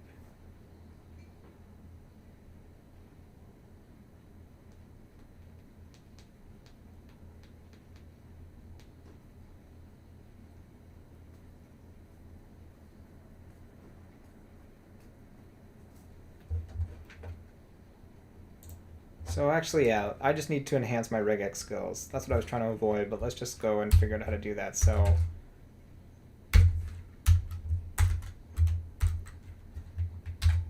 this gives us a regex search that we're looking for, non-word, and the thing that I need to know is how to capture, and I've never learned this, so I think this means capture if I'm correct. And then when we go replace, we replace, or is it just as simple as this? I actually don't need to capture anything.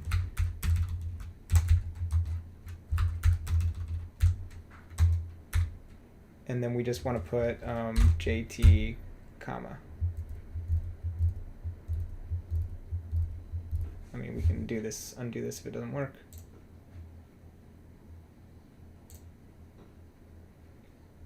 Except it actually replaced. So yeah, don't do that.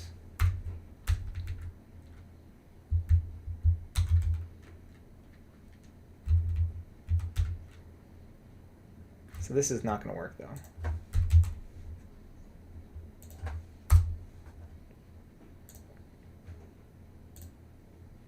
Because yeah, it got rid of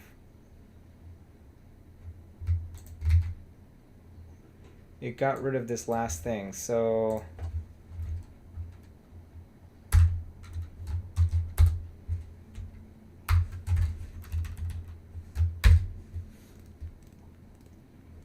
So yeah, we need to, this is giving it /1, but what I want is to figure out, so how to do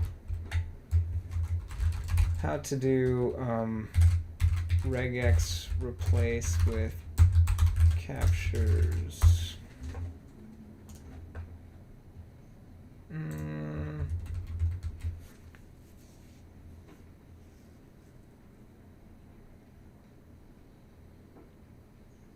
/b is a word boundary. Ooh.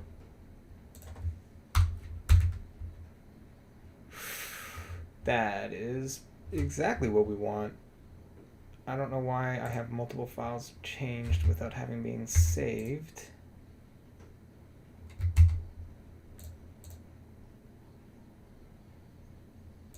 It's potentially not good.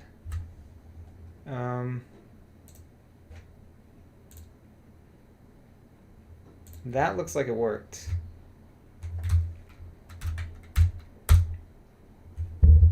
Except there's a duplicate, obviously, for some of them. So this is in je.h306. Yeah, that was just accidental. And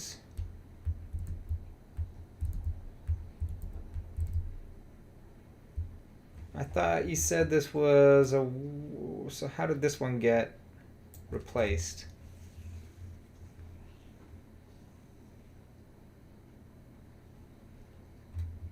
This is,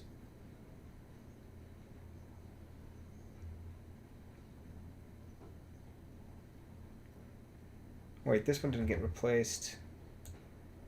Oh, we just have two once again. So AR, oh right, because this, never mind, sorry, this did work. AR.c, that should work now. Ooh, we were very close. What happened here? This is shape.cpp. Right. Whoa, look at that. Beautiful. Thank you, Azal. That's definitely B is regex word boundary. Helpful for avoiding need for captures, which we will learn another day. I don't need to save this. All right, so we should have a bunch of files changed. We don't really need to review this.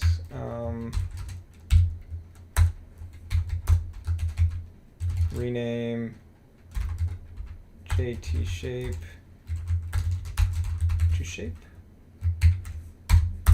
And actually now we need to go to our monadic. This file got deleted, I thought.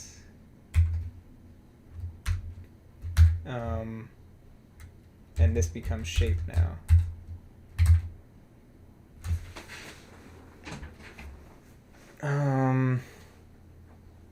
Okay.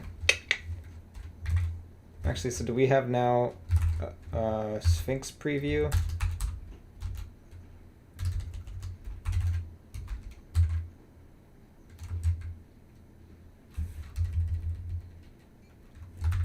So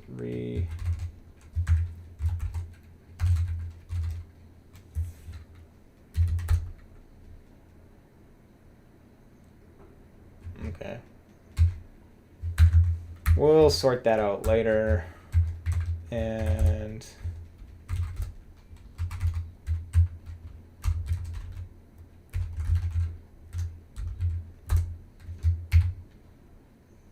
I did not add anything. All right, so where are we at now?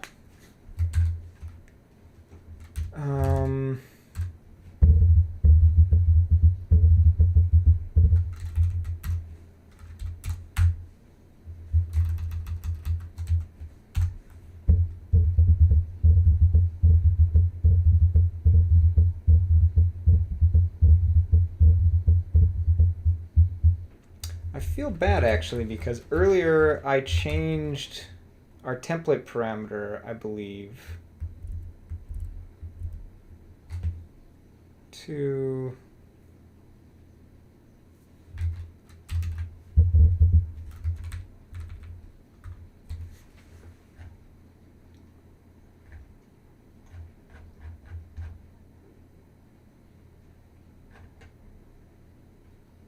make array had a template parameter.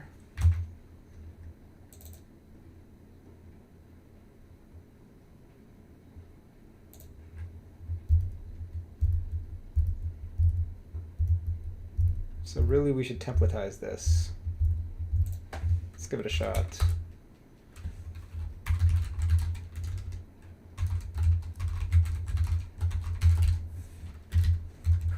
And this becomes type.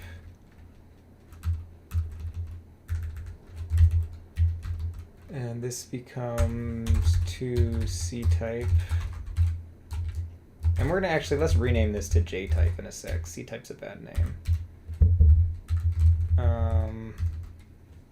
Then we come in here. It's the second version of this. Template type main type.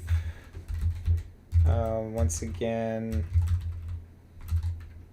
we get rid of this and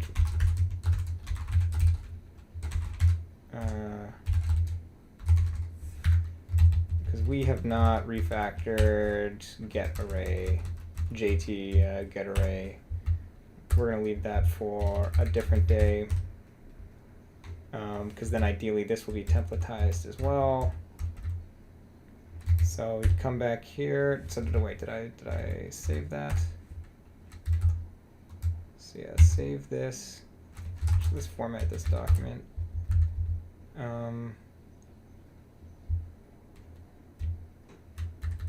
Interesting.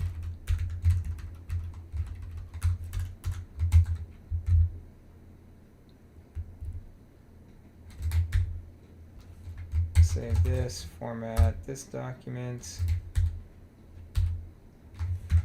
And now we can pass into so vec actually takes us to this. So let's call jtvec directly.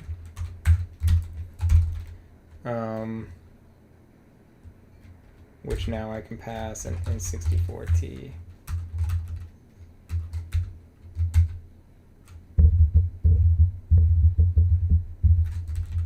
And it should be fine with that. Or is it going to whine because now I have it templatized?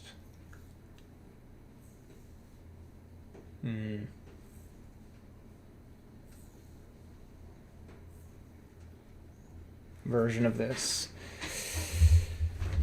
I think it's not going to be happy.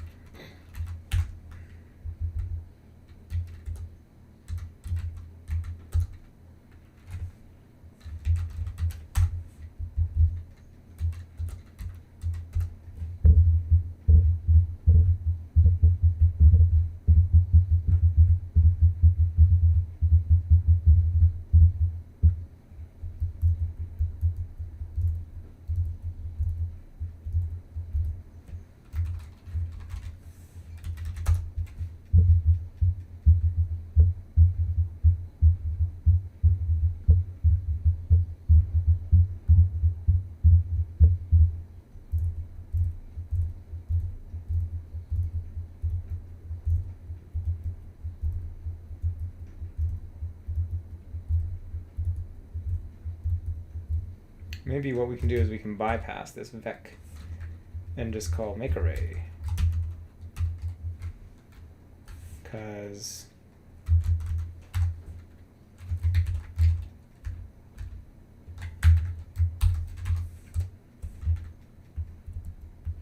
no, we can't though, because it's doing this mem copy thing.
What to do?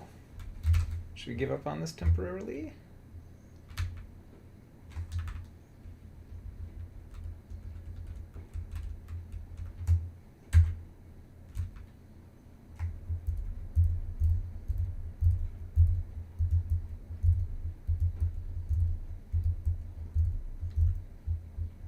Also, what is vec?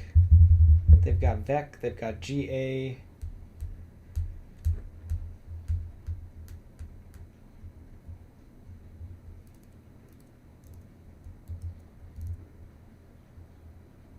And what would we even call this? Make vector? Shape. Yeah, I guess actually that's what it is. It's make vector, because vector specifically is a one rank array. There's vectors, there's scalars, vectors, and matrices. So what if we just do that? What if we call this make vector? And then we go over to our file here and we call this make vector. And this has 3 parameters. Ooh.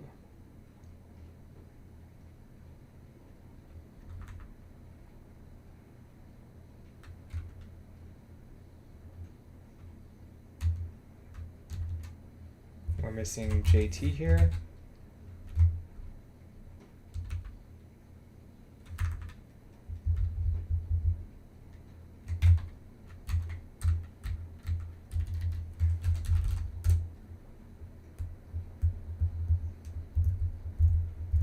Shape.cpp.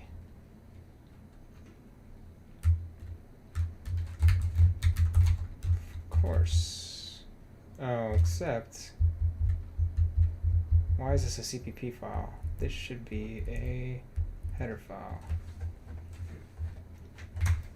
Actually, let's just do it. No, let's do it here. Except I'm using my mouse again, which I try not to do.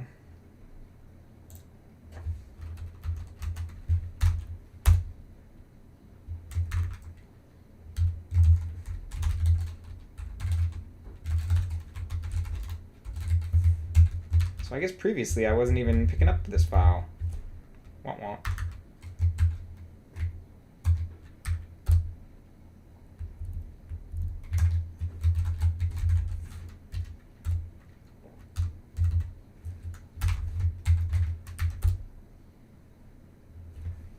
That seemed to work.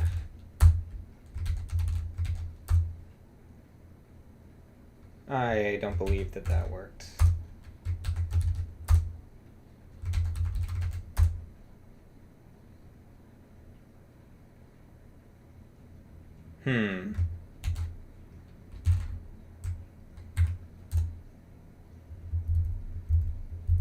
There we go, it didn't work. Undefined symbol, JTVec.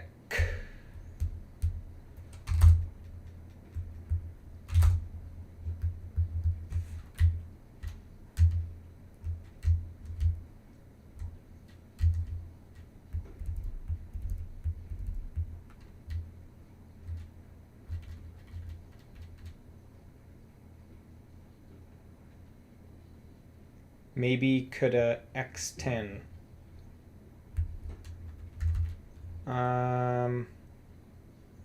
Oh, you just deleted it.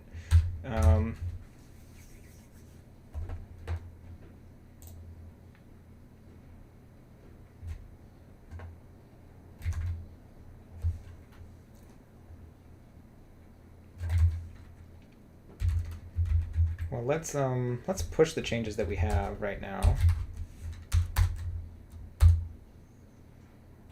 And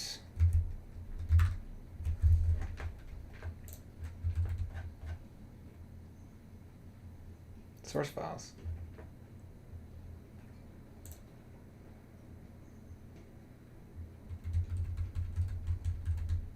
No problem, Robert. I don't know why there's a conflict here, but well, I think I have to hit F5. Yeah, there we go. While this is running, I'm going to go get some more tea.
I am indeed muted.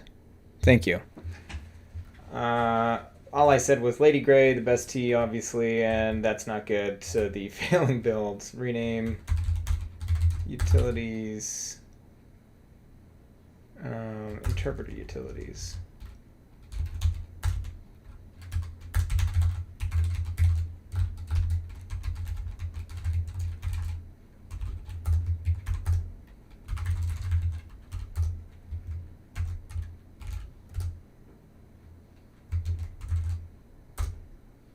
Wow. So at what point did we go wrong here?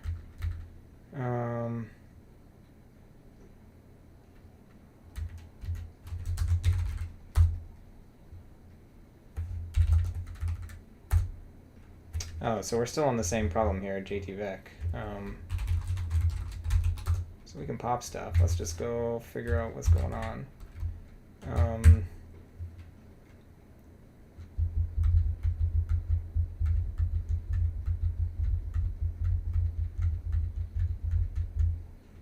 And why is it whining about? Obviously it knows that.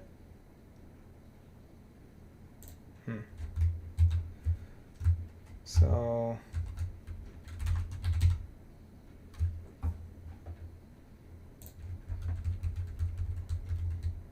This is still here. Well, actually, let's just go look locally. What are all the file change? We changed 39 files? Right, because of all the shape instances.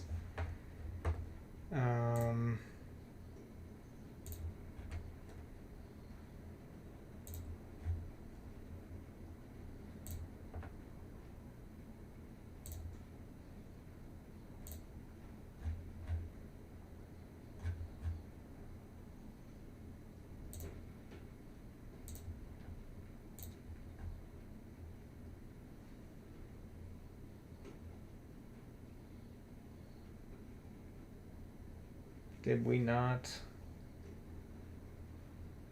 delete that file? Oh, I didn't push those changes.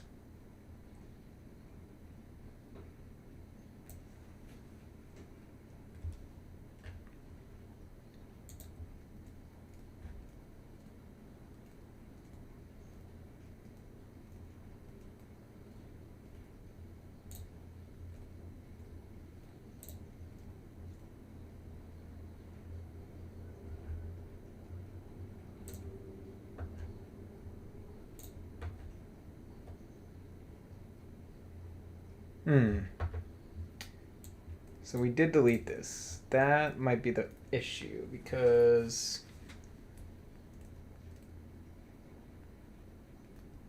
if we're templatizing, yeah, it's not a matter. That's our problem. So we templatized JTVec, renamed it makeArray. The rename is fine, but if we're templatizing it, we'd have to go and change every single instance of where JTVec is getting called. So for the time being, we have to go add this back.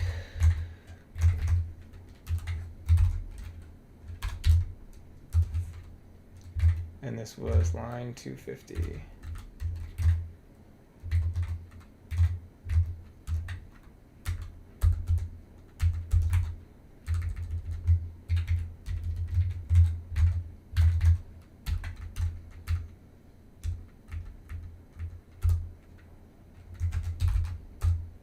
Yeah, we're back.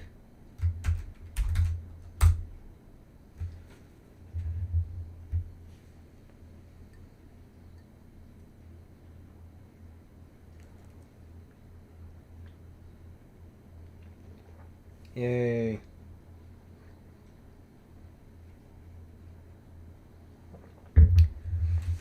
Robert says, I was worried that my WIP pull request was spamming you. No, I have all my emails disabled. And you've done the right thing in that, yeah, for anyone else that ever wants to do like a work in progress, just keep it as a draft. And then you don't get pinged on notifications. Some code bases or open source repos do this via like putting little sort of keywords in the name of the PRs, but I think the best practice these days is just to keep your PR as a draft PR. And for those wondering how do you do that, whenever you create a PR, there's a button at the bottom. Actually, can we create like a fake PR?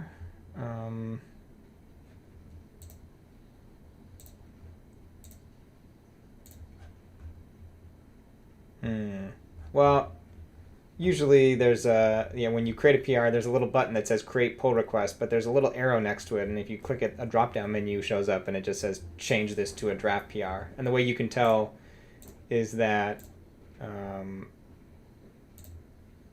the icon is gray versus a green icon. So green means it's an actual PR, gray means it's a draft PR. Draft is the way to go if you're continually making changes and it's not in a state that you want it to be reviewed. So we're back here. Let's look at these changes briefly. We changed that, added some hack stuff, cleaned that up, templatized JTVec, renamed it makeArray.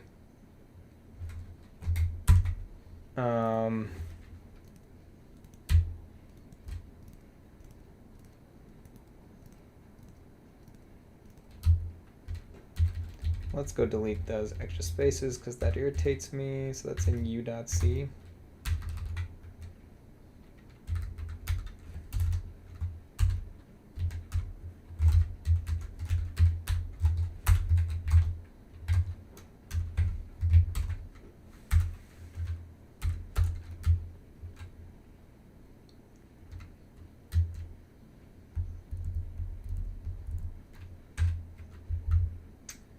All right.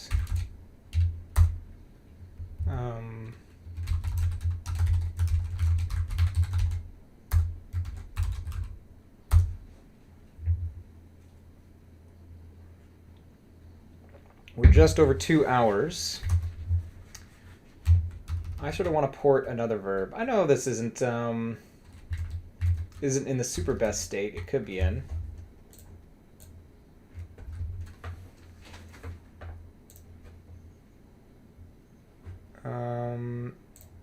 Let's review this stuff. Viewed.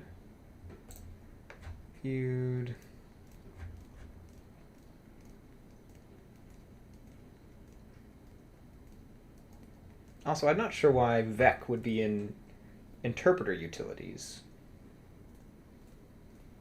It seems like these should all be in the same file, but we can do that at a later date. Oh yeah, we got to add a end line at the end of this.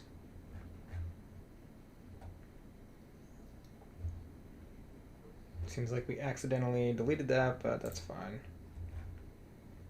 Shape, and let's go do that now.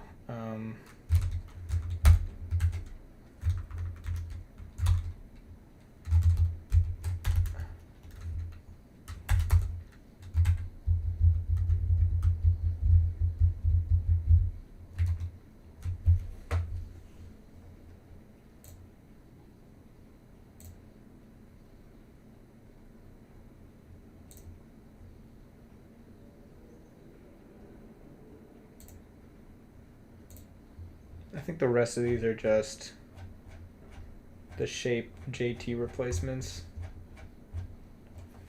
Yep.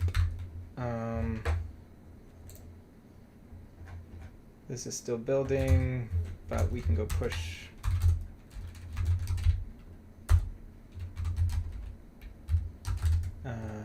E-aligned, EOF,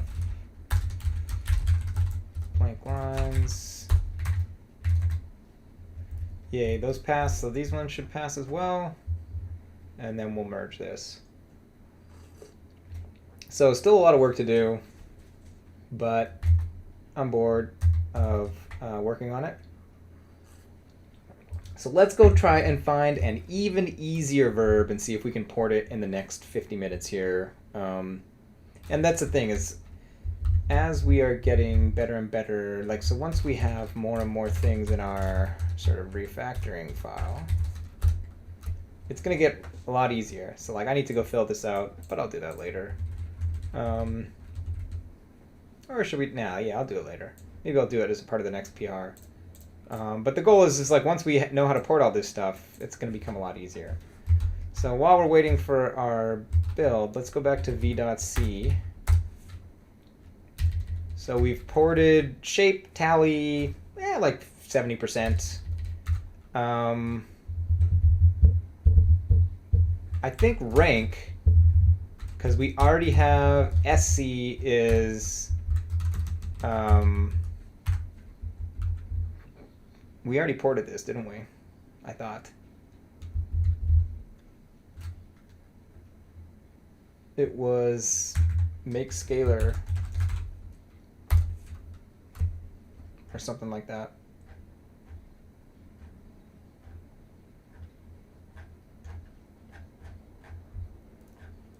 Actually, let's just go to our refactorings file. It should be there.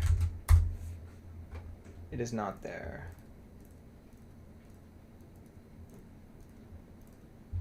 So is this done yet? It's not. Let's go find our tally PR.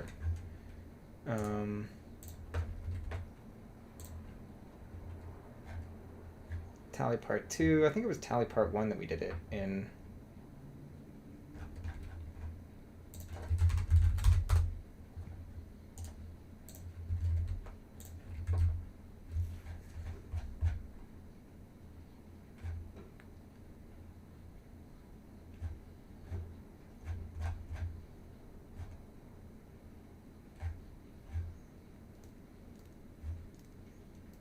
Yeah, make scalar integer. What happened to that function? And why is it not in our refactoring things? Make scalar integer. It is an array.hup. Oh, it's the very bottom. I don't know why I missed that. Yeah, so we can probably do rank in like, well, knock on wood, 10 minutes. So this is done.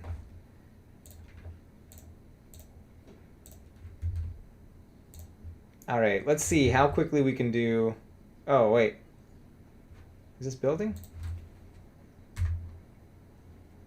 Oh, no, it's done. Yeah. All right, shape done. We can just keep working directly in dev. So let's port rank. Let's see how quickly we can do this. So let's first just create rank.cpp. This is going to go in verbs, monadic. Save this.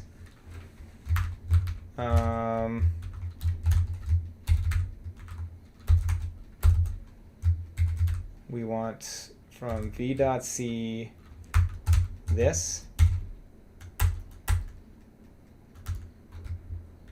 Save that.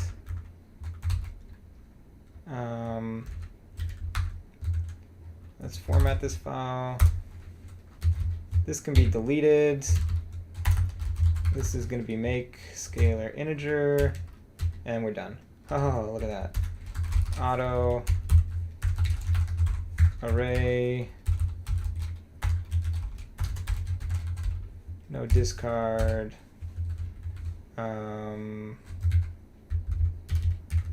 We can add our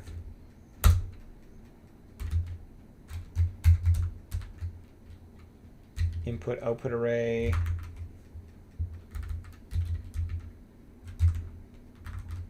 So yeah, let's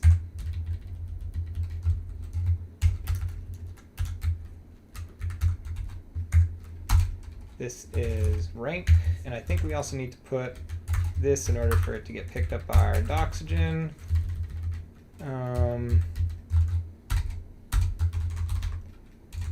Output array, input array,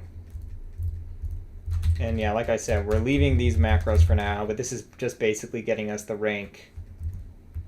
So you would expect this to be pretty simple. Of course, this is still doing probably a lot more than it needs to, and we will clean that up in the future.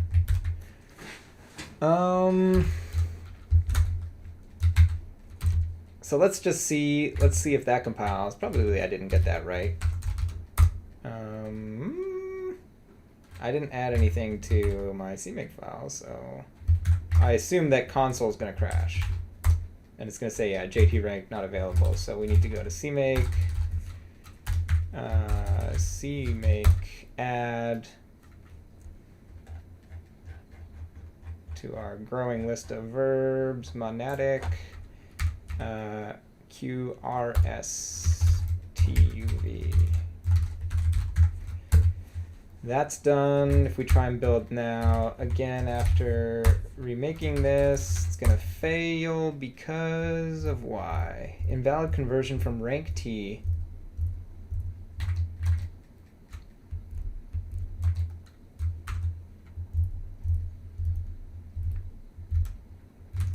Right, so this needs to become array.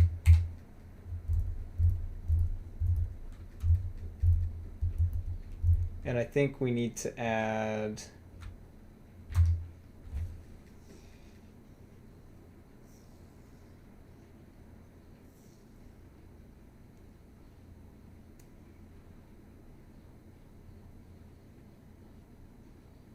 this is JType. This is line 162.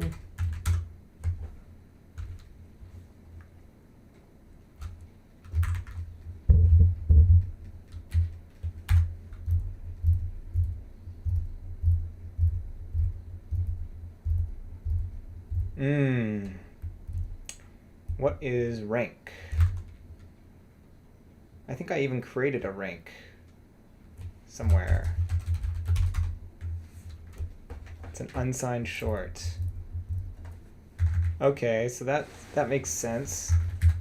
Why is it in the middle of this file? Why did I do that?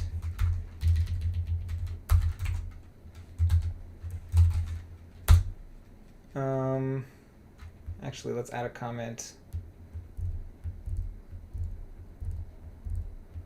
Let's not add a comment. Let's just put it below.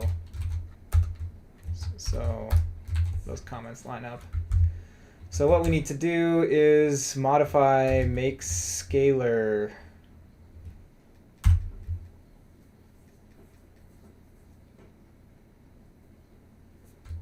So that it is generic.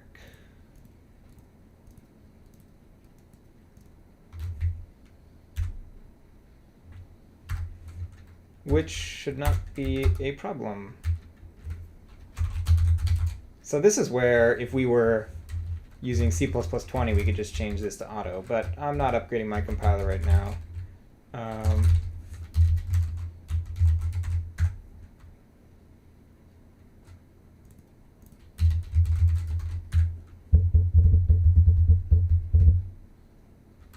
Template type name. Is that all we need to do? And that should be automatically deduced, hopefully.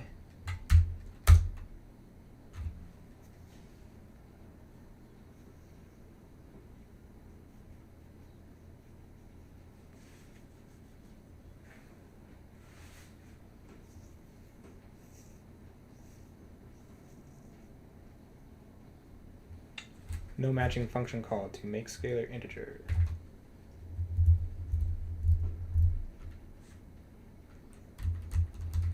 What does this return? This returns the rank, which is a rank T, which is an unsigned short.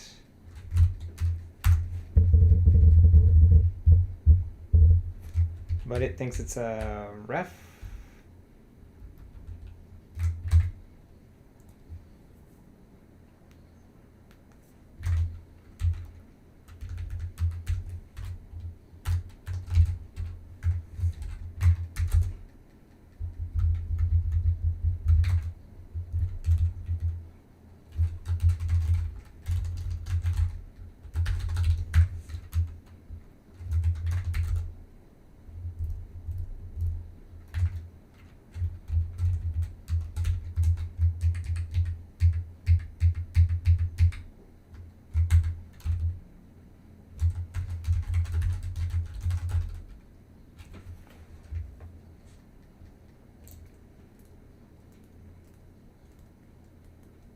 Oh, I'm missing JT.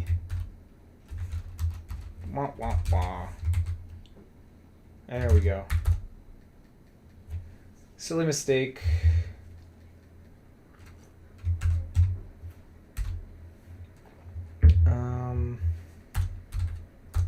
Seems to work there. And let's try our fast tests.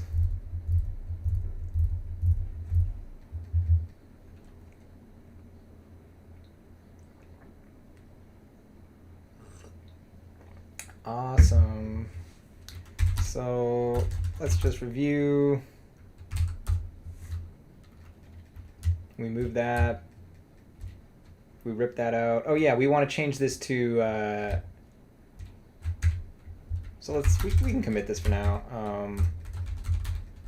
Initial changes, and we can push just so that this is building in the background.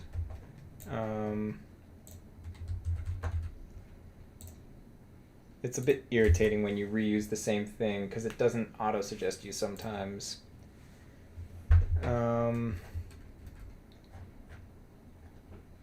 Oh yeah, we need to put an extra line at the end of this file here. That makes sense. So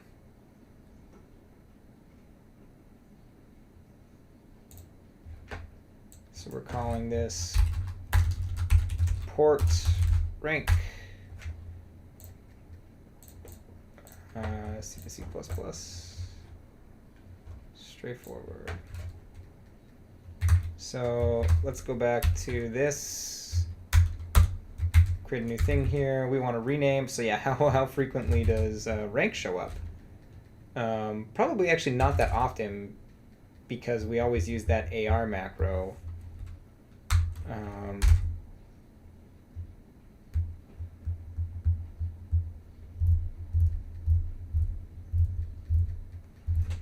Or maybe it does show up a lot. Don't use the mouse. Why am I using the mouse? Okay, so let's do the little word boundary trick.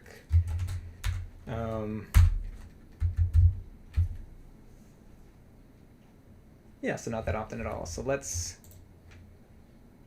change this to rank.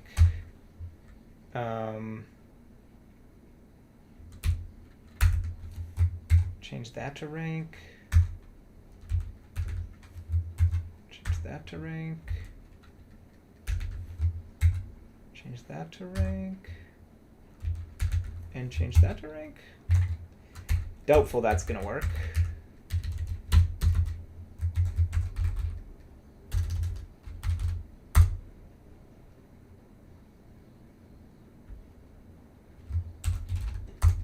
Seems to have worked. Let's run our fast tests again. Check in on, so yeah, so far this is building.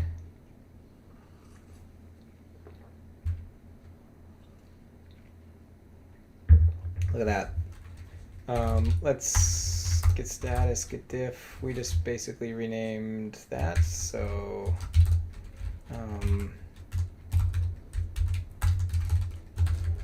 rename JT rank to rank. We can push that. And then I think the last thing that we need to do is we just need to go update our Sphinx files. Sphinx files. And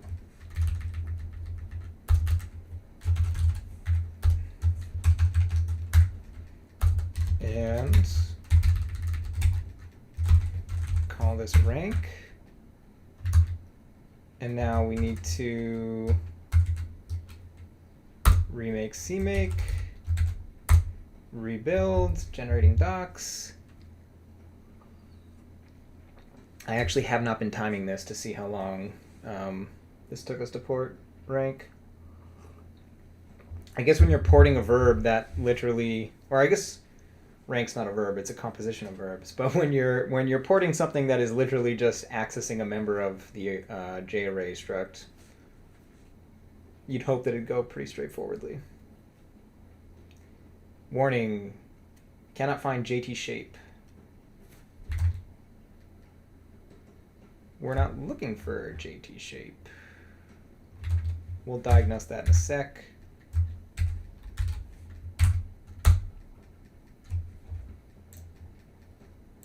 Look at that, rank tally shape.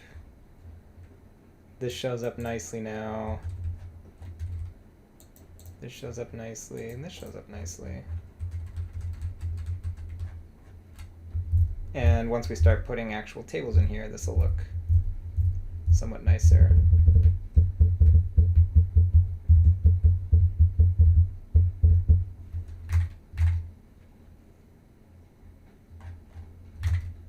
Pretty dope. So why is it, do we still have monadic RST? I thought we deleted monadic RST. Ooh, that's not what I meant to do.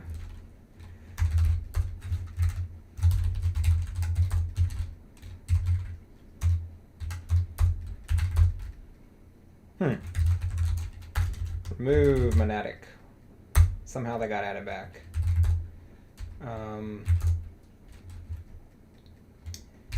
Git add. Update docs.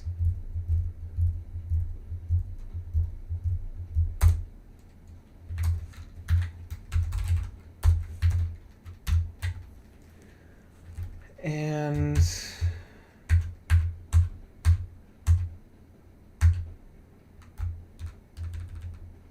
the last one, did that pass? It did. Awesome, look at that. We got 30 minutes left. We can port another verb. Let's try and find another easy one. That was rather satisfying.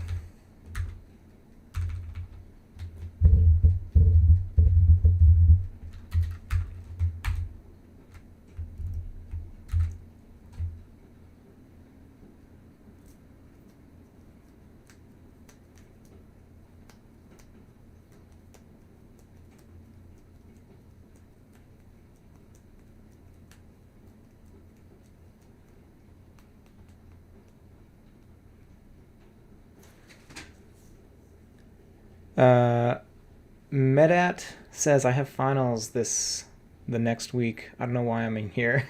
I don't even study computer science. Yeah, I mean, school's overrated, in my opinion. I was never a strong student. Because you have to do what the professor asks. And sometimes I didn't agree. And I just lost marks.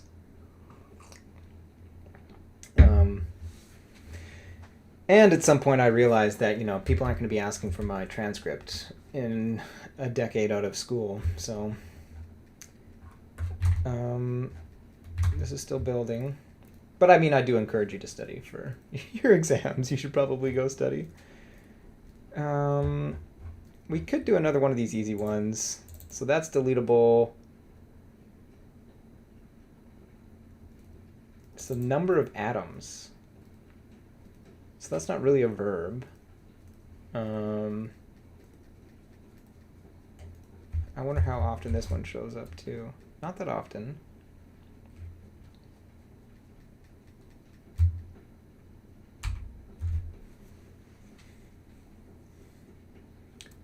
But it uses shape, it uses slash, it uses... Oh yeah, that's what we didn't do. We should actually go update that. And also too, I didn't really update any of the refactorings.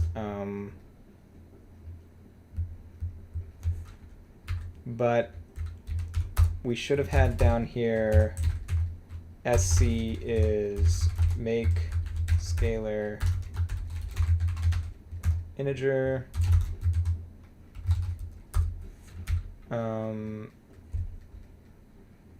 Yeah, we don't really need to update that. What do we do though? If we take a look, so actually let's go push this. Actually, we'll push it in a sec.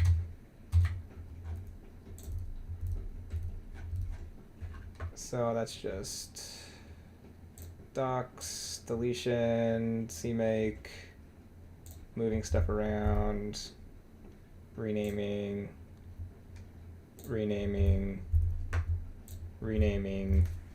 Did we do anything special here? We had this before. Honestly, we didn't really make use, although this needs to be formatted because there's a missing space there.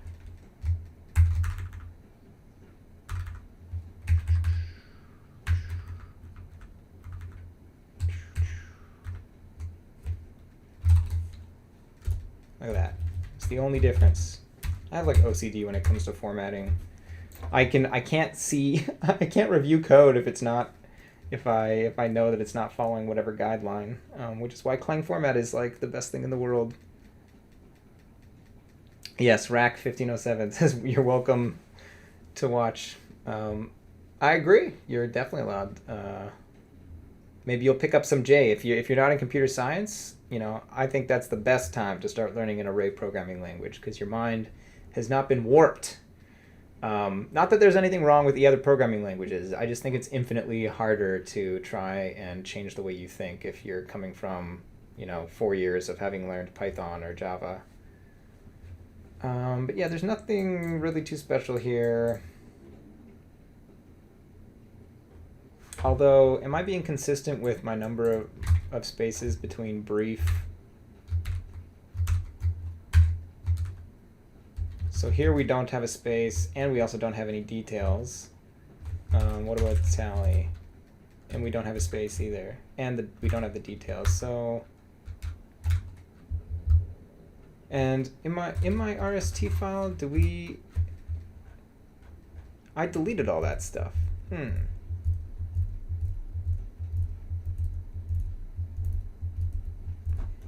So maybe for the time being, what we'll do, delete this space, and that was for what? That was for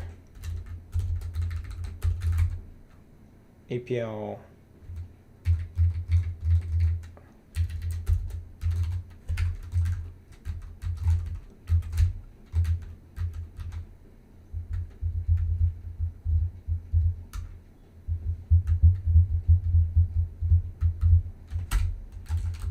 Maybe we won't use tables. Tables would be nice.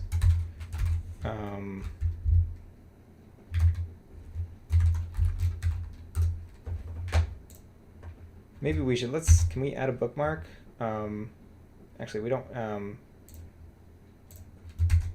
yeah, there we go. Done. Also, let's add one to Nuvoc while we're at it.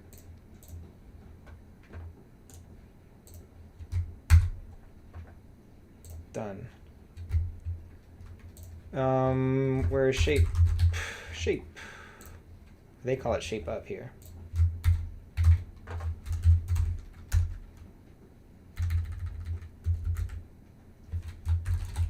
In APL, this is also known as tally.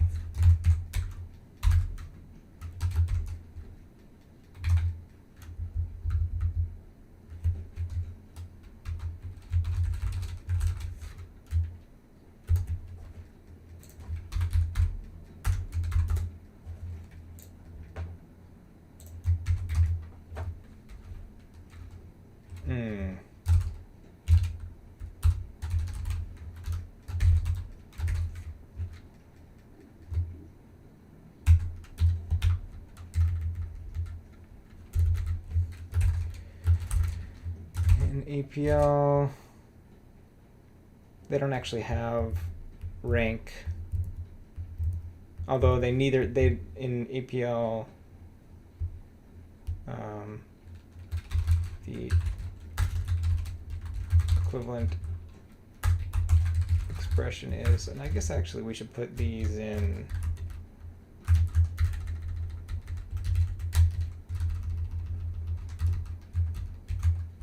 actually, let's take a little detour just to show. So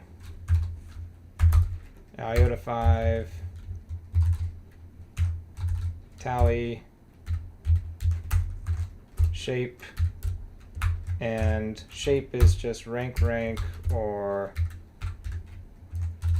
tally rank, which you can get by composing those two if you want.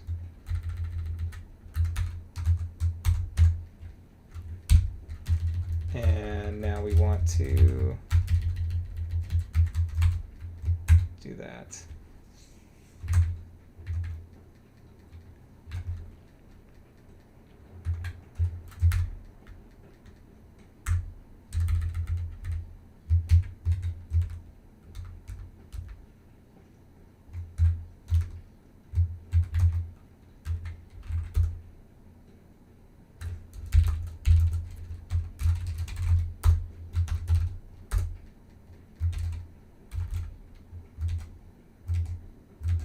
Why is that taking me so far back?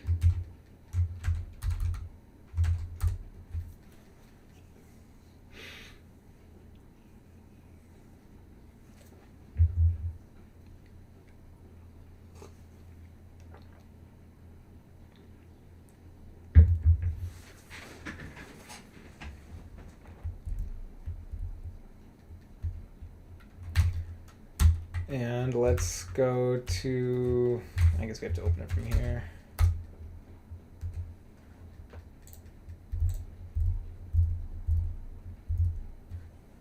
For real? They have a different hyperlink syntax? Sphinx, RST, cheat sheet. Why is also, this is like clicking, it's irritating me.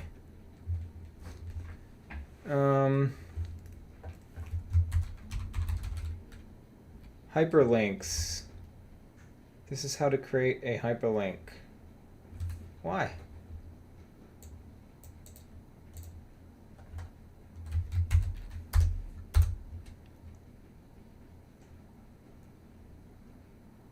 And you need an underbar after it. Okay. Seems extremely unnecessary.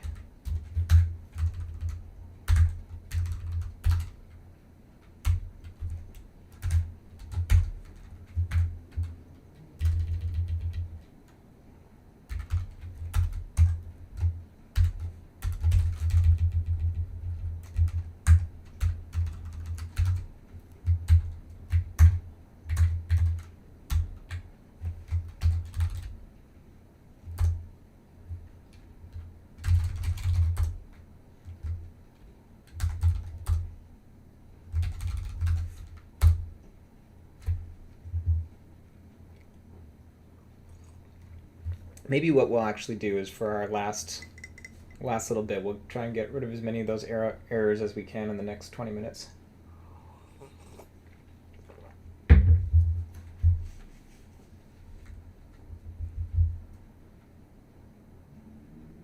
What?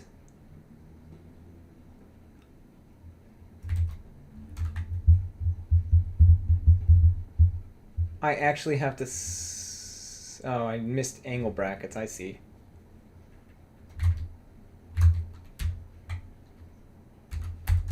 Or I put them in parentheses.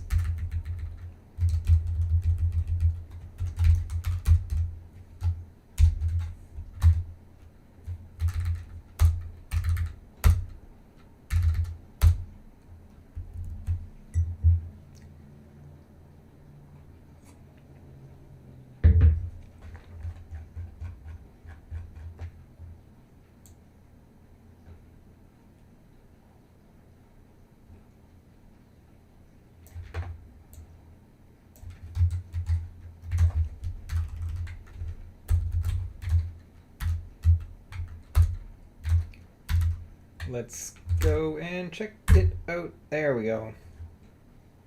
Yeah, it's very sad, the way that this renders.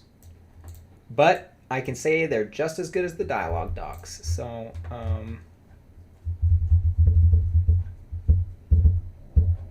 and actually that's a bit sad. Oh, this doesn't actually render. So of course, restructured code.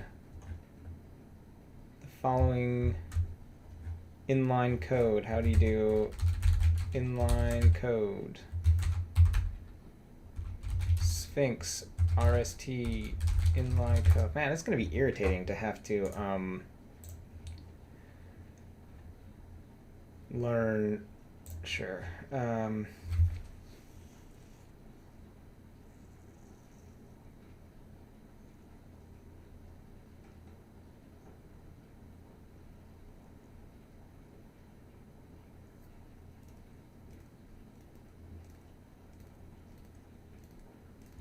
Okay, it says that backticks are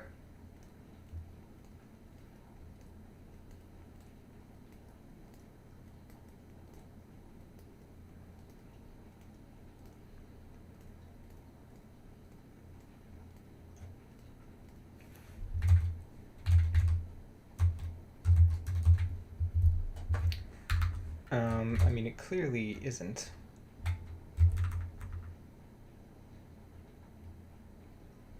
Yeah, it's italicized.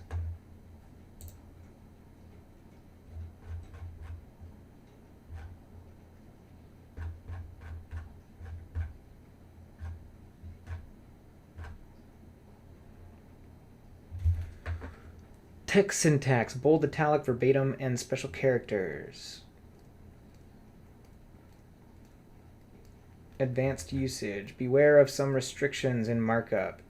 It may not be nested.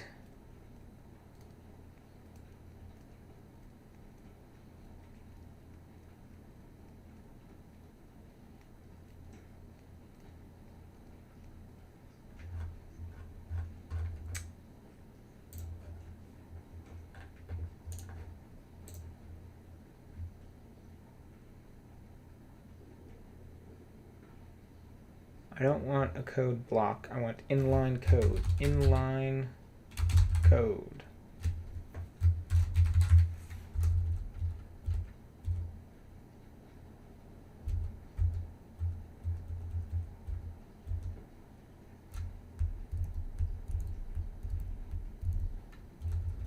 This is ridiculous. Sphinx, RST, inline code. This is the interpreted text.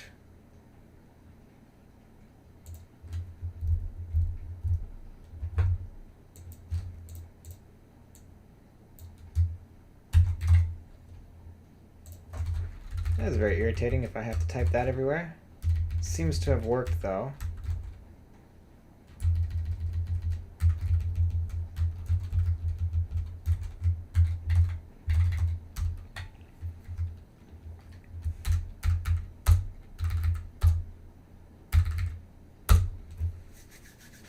All right, we're down to 16 minutes to resolve those warnings.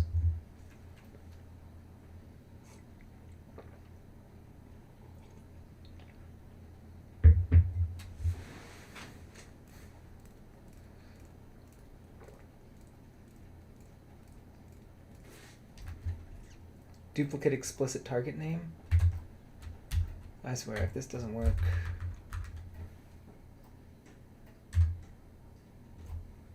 Ooh, look at that! It actually fixed tally. And now, except wait. Oh yeah, that's the J version.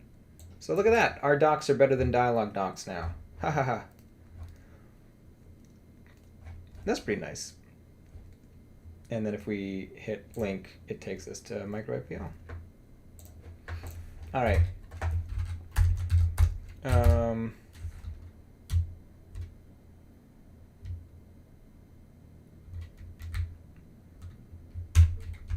Git add updating docs.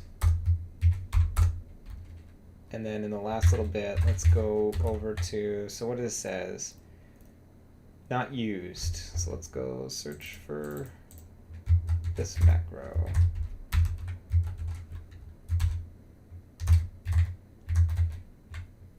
Need to learn how to copy and paste apparently.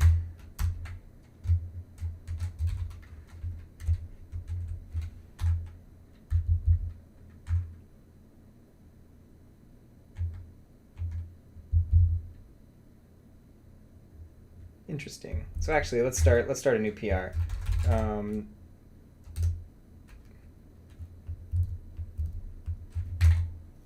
So what is this sudden underflow?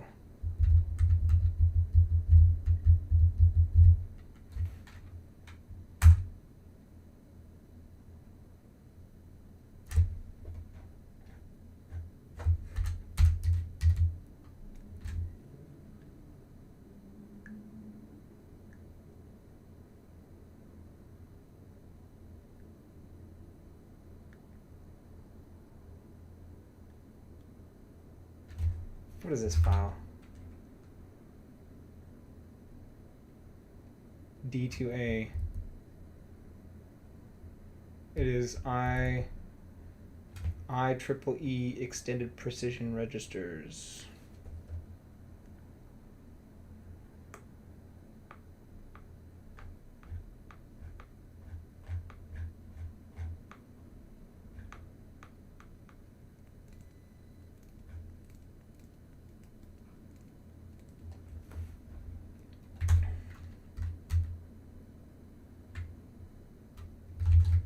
Let's just first go, not what I wanted.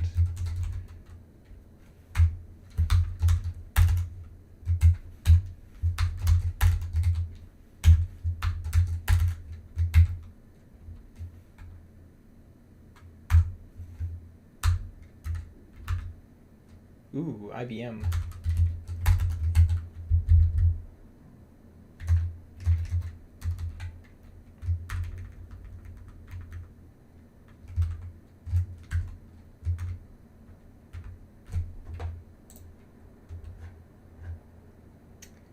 Nice. This looks like we're good to... Oh, no, never mind. Okay, no, it just passed. Should we do one final pass? Let's do one final pass.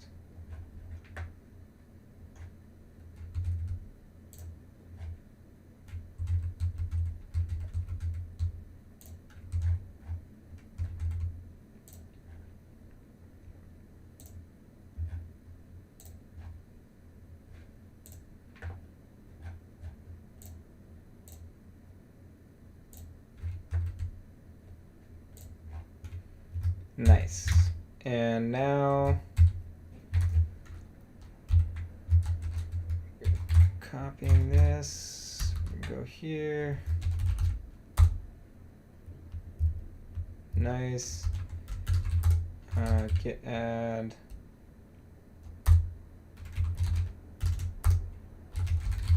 Remove. So we'll come back. We're going to look at the changes after. We got, what, 10 minutes? I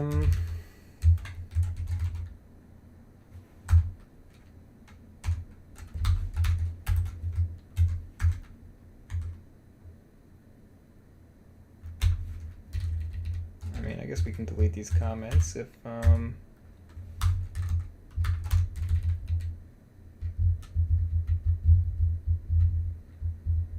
multiple threads.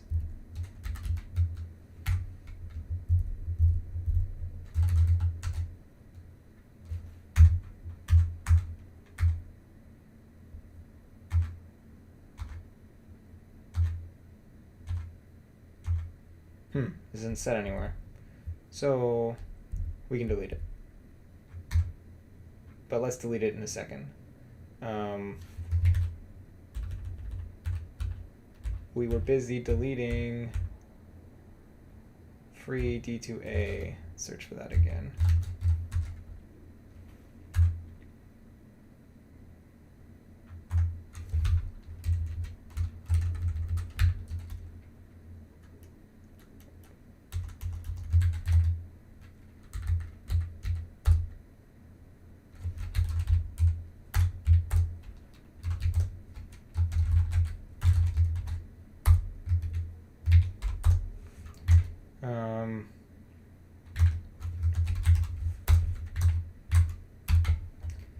Let's go to JSource, look at the dev branch, compare it.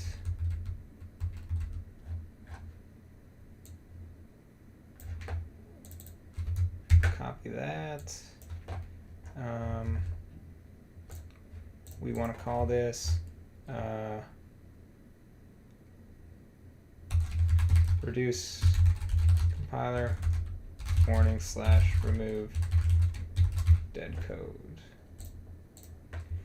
And we're going to call this code removal, create, come back to our file here, and now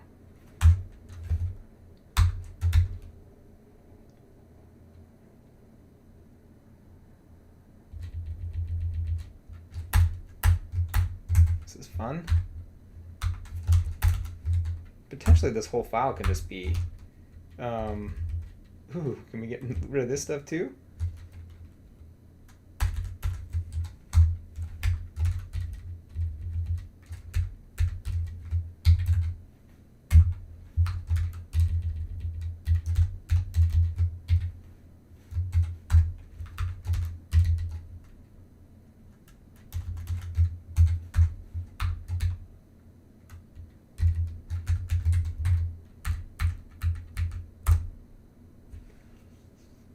Okay, let's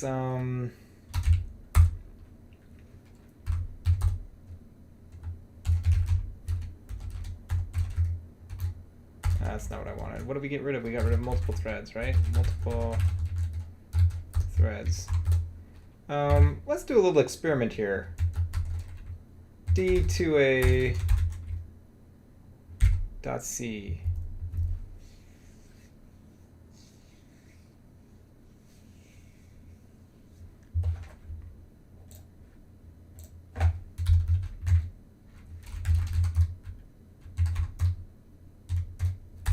Wait, is there multiple? There's a .h and a .c?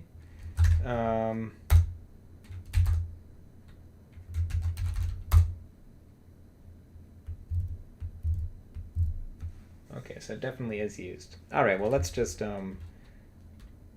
if someone later wants to try and delete this file, actually, that's not the... So what is the errors we're still getting now? Whoa, whoa, whoa, whoa, whoa. I don't want that.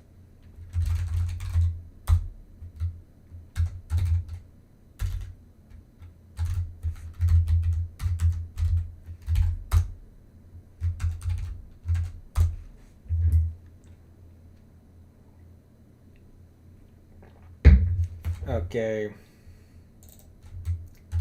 Copy this. Paste.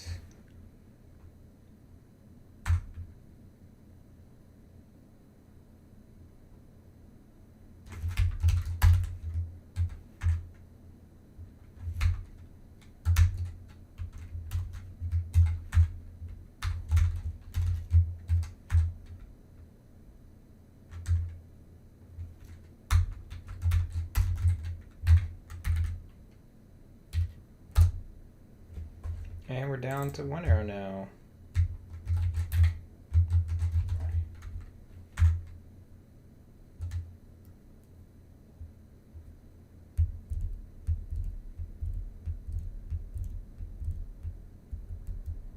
And they're saying that this entirely is not used.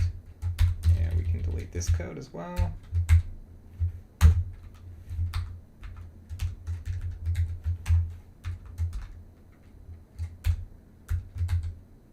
Pretty sure deleting this code, we should just be deleting the whole sections. Which may be, so what is this pack 32 before we delete this? Actually, let's do this. Let's delete the last one. What is pack 32? So actually, wait, let's check that this builds. Perfect, no warnings.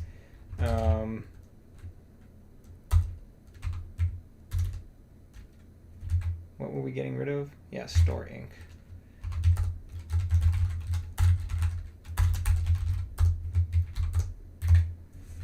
What is this?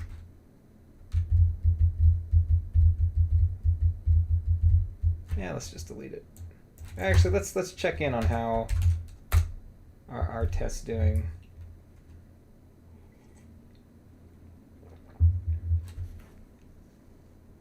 Hey Joel, how's it going? We're just at the tail end of our stream here. We're probably gonna wrap it up in 5 or 10 minutes. But it looks like there's a little bit of more code that we can delete here.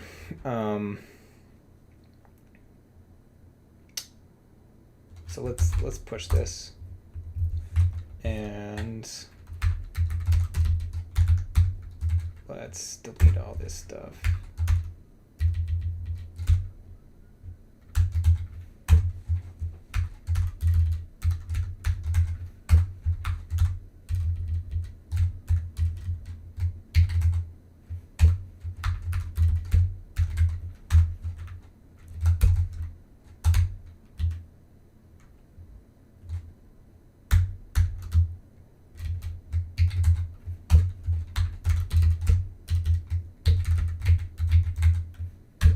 Oops, that's the wrong key.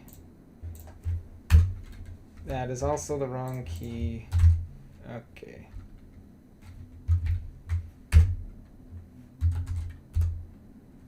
What's going on here?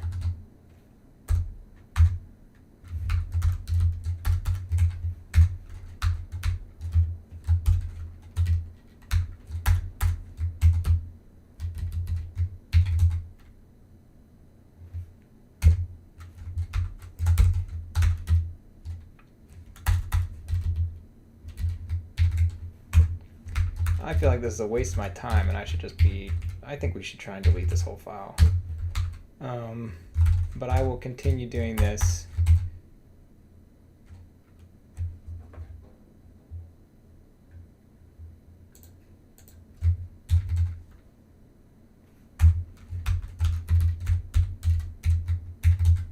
Because there's only a couple more.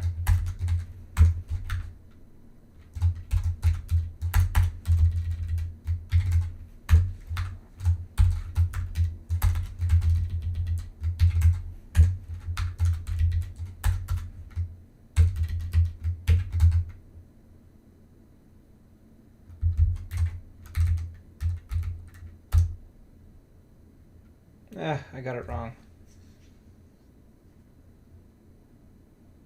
How would you define tacit programming? Tacit programming is just what J and APL developers call point-free programming.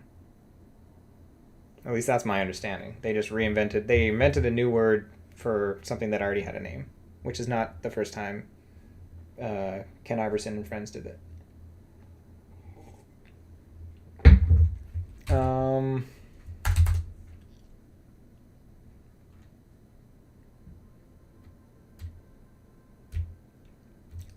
So which one do we miss? Oh, did we get rid of an else accidentally? Online. Let's just look for this.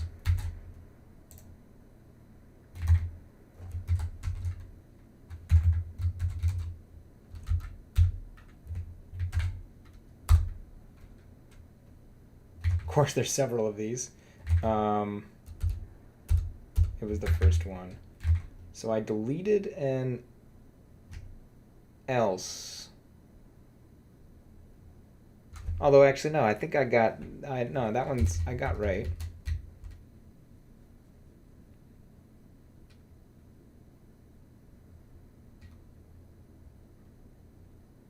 And how would I define point-free programming? Point-free programming is just programming where you don't have to mention your arguments explicitly. So like, for instance, if we come over to try APL, if I want to define a function called add5, one way I can do it is by going 5 plus omega, where omega is my argument. And this works. Add 5 to 10 gives us 15. But you can do this point free. I don't think this works. Yeah. But if you compose or do like sort of a partial application here, and then do add 5 plus 10. In this solution, at no point have we mentioned omega, which is our argument.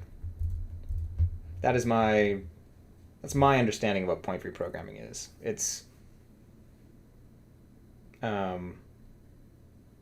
it's a fancy name for just coding without mentioning your argument. So like Haskell is very famous. I guess we can open up Haskell on the terminal.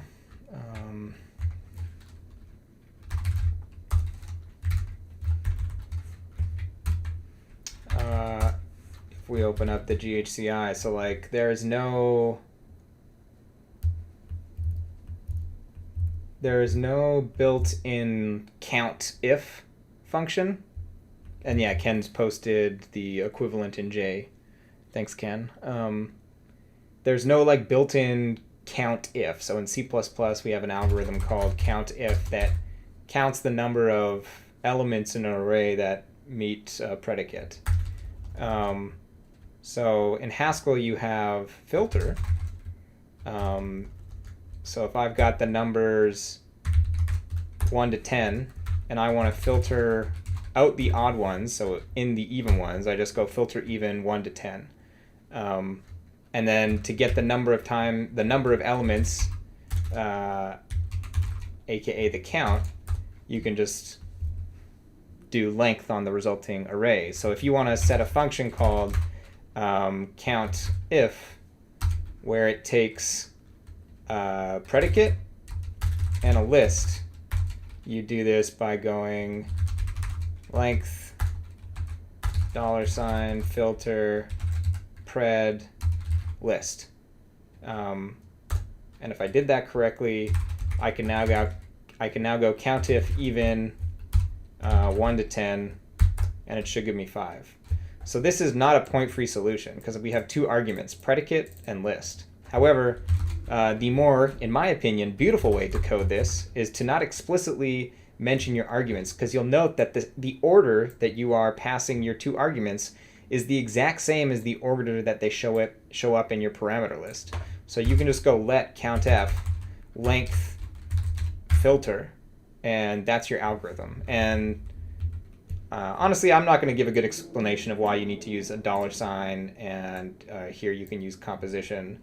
But basically, in my mental model, like when you are passing it the arguments, this is sort of eager, so it's telling you, because things are curried by default, you need to tell Haskell that filter needs to eat these two arguments first and then pass the result. Otherwise, length is going to try and eat filter first, which is not going to result in correctly. But when you omit the arguments, this will work fine. So if I hit enter here,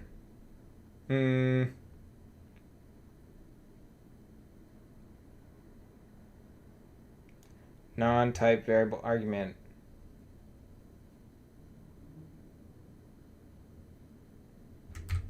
Can I not redefine this? Wow, this was sad.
I need to pass the predicate.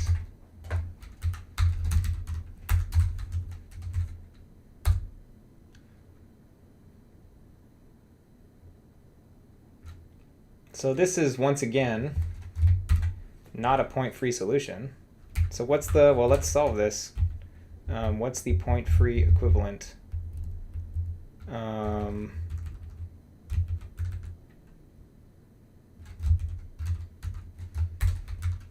Sometimes if you just mess around with, if you mess around with the parens, it works.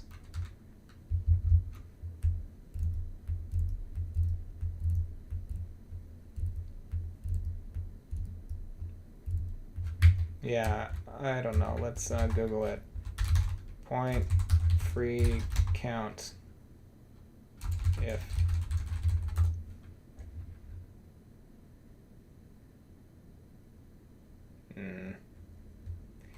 Anybody in the chat know?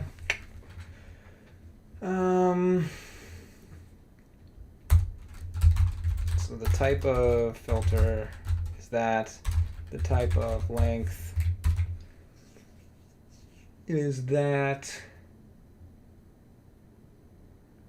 Is it maybe that I just, what if I go count if from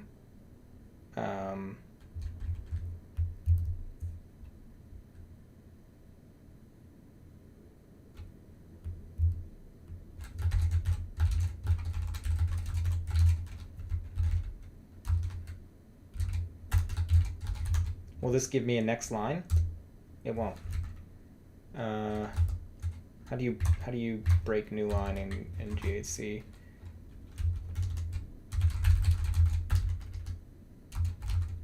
GHCI.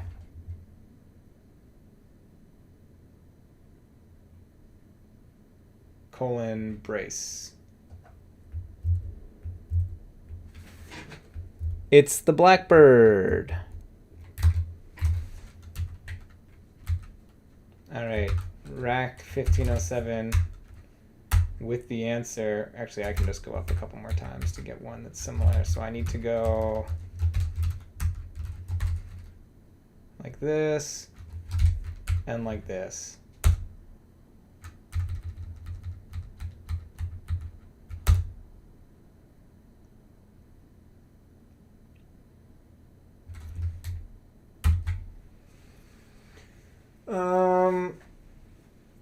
The bluebird is composition. The blackbird isn't the blackbird adjacent to inner product?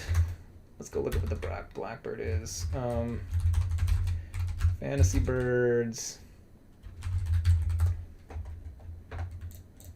Let's star this page as well. Call it Fantasy birds.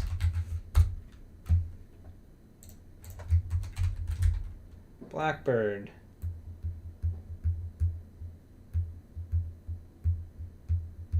This is not the blackbird. The blackbird takes a unary operation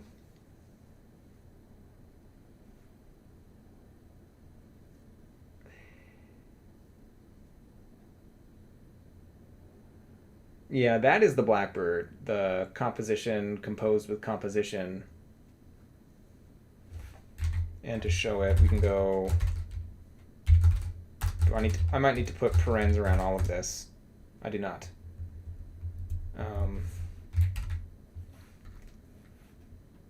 But this is, what is this? This is a function that goes from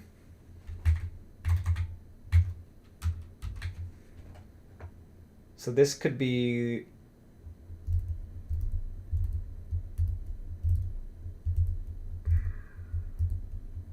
this is close to the blackbird, but it's not.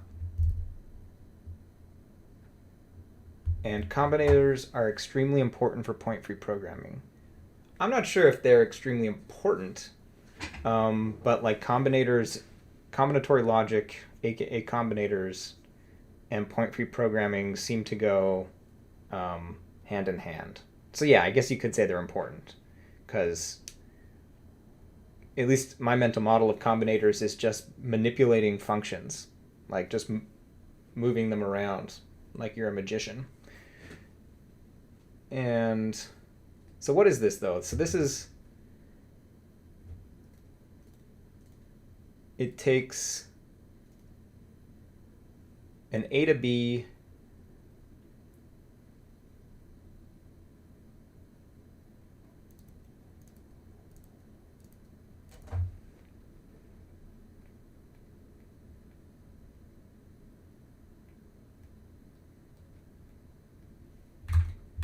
Is that a built-in?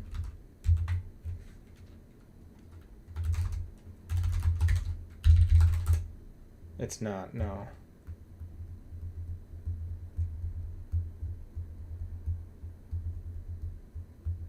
But you're saying if we go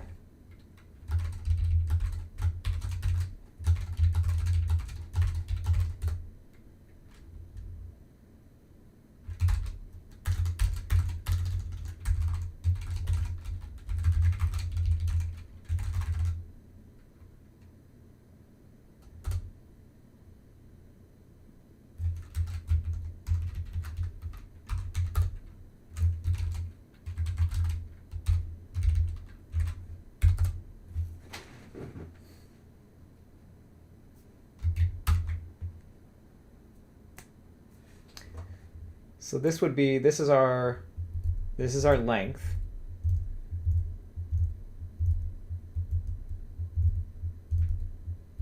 This is our predicate.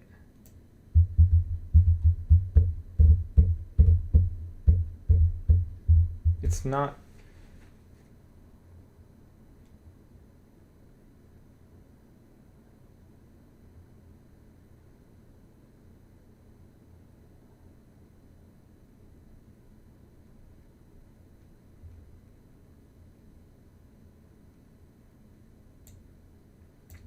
and so then the last three things, so A1 is our predicate.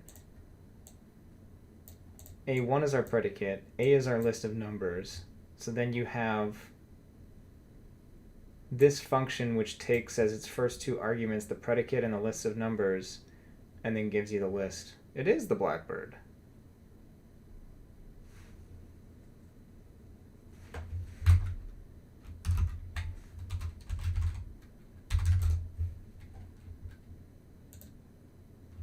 Oh, I'm not logged into Twitter.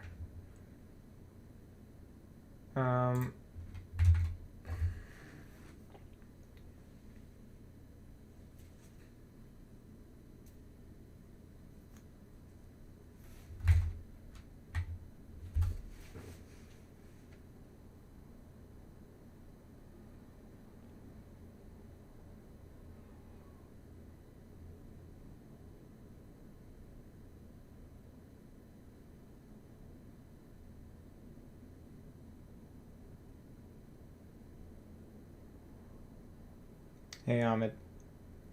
I'm just I'm contemplating the blackbird. Because I always thought this was sort of inner product, but I am mistaken. Because I used to think that like inner product is basically taking two sequences and then transforming that into a single sequence with a binary operation. So for instance, you take two lists of numbers, multiply them together, you end up with a list of numbers that are the result of multiplying each of the elements. And then you can, with a unary operation, reduce that down into a single value. But the key here, so I guess technically it is still. So if A and B, so that's, and this is where combinators are completely mind-bending, is that in this case, composing length with filter is the blackbird when A is the unary predicate and B is a list of numbers.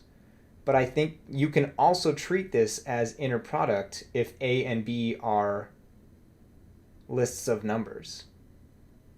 Yeah. Well, I think, well, should I go find, let's go find, here, I'll bring it up.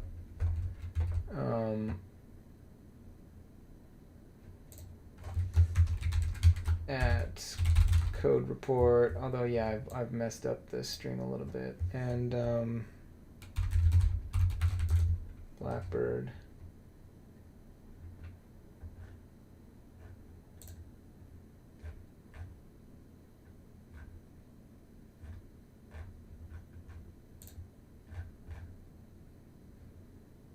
Yeah.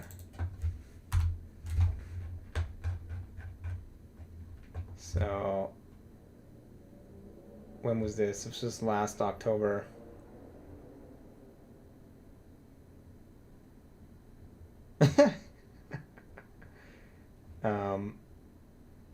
Then Eric Niebler was confused.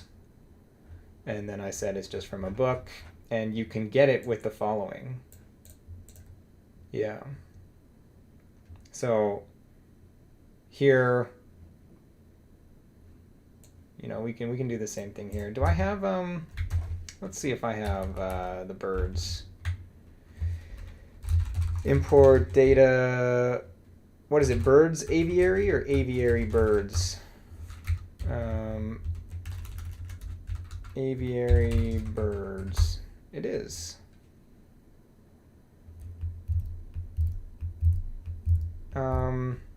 So yeah, we can now define count if as Blackbird length filter. Huh? Ah, I misspelled Blackbird. And I can do inner product as Blackbird sum, and then we have to give it a binary. We have to give it a binary function that it's going to multiply them together, which is going to be zip width multiplies.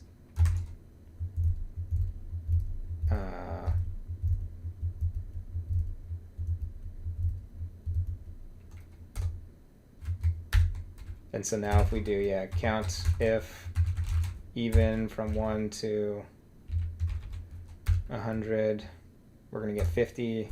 And if we do inner product of two lists of numbers, we'll just do 1 to 4. We'll just do it twice. So this should give us 1 plus 4 plus 9 plus 16 is 25, 30.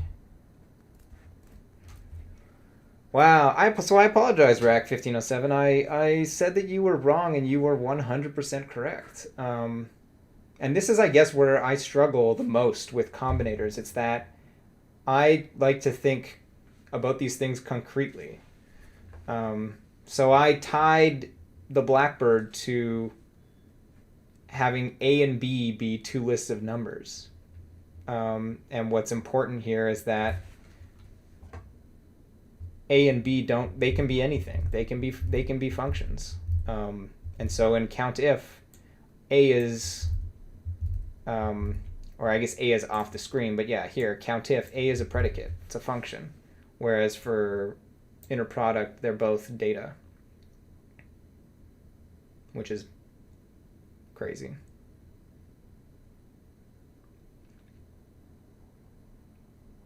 Damn. Well, so there you have it. That's the point free of count if is using the Blackbird. Point free programming digression over. That was awesome though. Thank you, Rack 1507. Let's definitely add this to our list of things learned.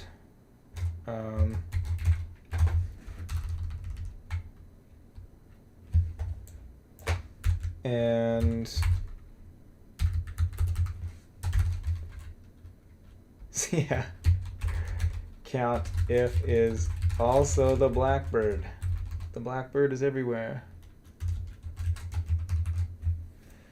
It is slightly mind-bending. I just knew that the point-free version of CFGXY equals FGX of Y was the Blackbird, which is what I was going on there. Yeah. Yeah. It is. I love combinators, and that's the thing. I'll give a talk about this one day, but like someone might think like, well, why do you find combinators so cool? Because when I've been learning Haskell and APL, every once in a while I come across a very useful function. Probably the first time was when I came across flip. And then I also came across on, which I don't think is in the prelude. Flip on, and then I discovered the S combination, or what they call forks and trains in APL. Commute in APL has become one of my favorite operators. And every single time I discovered one of these things in APL or Haskell, I had no idea they were combinators. And at some point, when I stumbled across combinatory logic, I have a whole PowerPoint that documents like my discovery of the fact that all these things that I thought were super awesome. So that's the thing, is I think I've told this story, but like adjacent difference is an algorithm in C++, where it takes the difference of adjacent elements. So if I've got iota 1 to 5 and I want to take the difference, I can do something called a n-wise reduction using minus. But the thing here is that the way that adjacent difference works is it subtracts the right number from, it subtracts the right number, the left number from the right number. So here we're getting negative ones, but really if we did this in C++, it would give us positive ones because it's going 2 minus 1, 3 minus 2. And so the first time I wrote this in APL, this is what I did. I switched the order, so I created a defun, aka anonymous function, and then did this, which is basically like by default, alpha is your left argument, and omega is your right argument. So this is the equivalent of just what we saw before. And so then I explicitly wrote out a defun that manually swapped these. And then at some point I discovered commute, which automatically does that. You pass it a binary operation and it will flip the order that you pass the arguments to it. And that's just like, and that's the equivalent of flip in Haskell. Anyway, so like I started to like notice these things one by one, and I was like, oh wow, that's awesome, that's awesome, that's awesome. And then at some point realized all these awesome things that I was learning or that was discovering, they all correspond to like a combinator in combinatory logic. Which is why I'm just like mesmerized by it and such a big fan. Fun fact, you might know this already, you can do -2. I think Richard Park has pointed that out to me a couple times, and I always forget because I'm just so in love with the commute operator. Like, I don't think I would ever write this code if I know, but like there's some cases where you need to do a reduction, like a right fold reduction across sliding windows, in which case, yeah, this would be super useful. Thanks for pointing that out, though. Anyways, combinators, point-free programming, they're all awesome. I'm 20 minutes over when I said I would stop streaming, but let's see if we can, just in the last little bit here. So where was I? Actually, we can close this and bring up...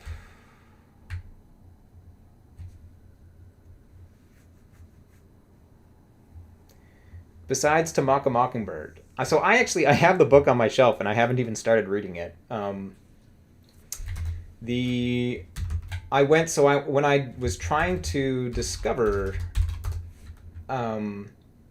is this a combinator? Is like forks and trains combinators from combinatory logic?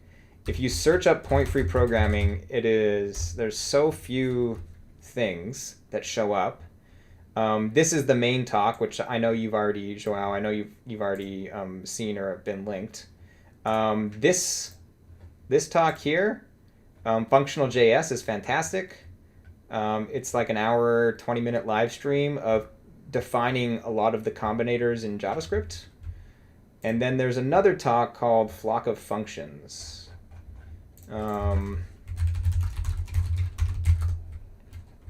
Part 1 and part 2. So this is part 2. This is part 1. And these are both fantastic as well. These are on top of the Point Free Programming or Die, those are like the 3 best video resources I know. And then there's a lot of blogs and stuff, but I find the talks the best.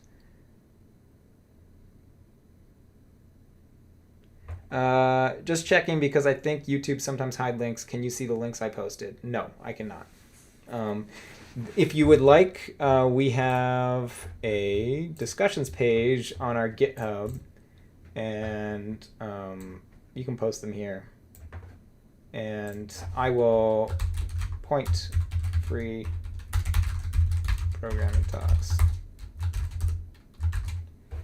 So actually, let's just move this down here.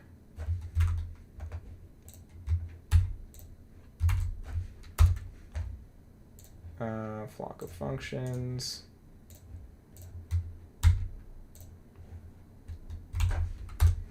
And then the other one just for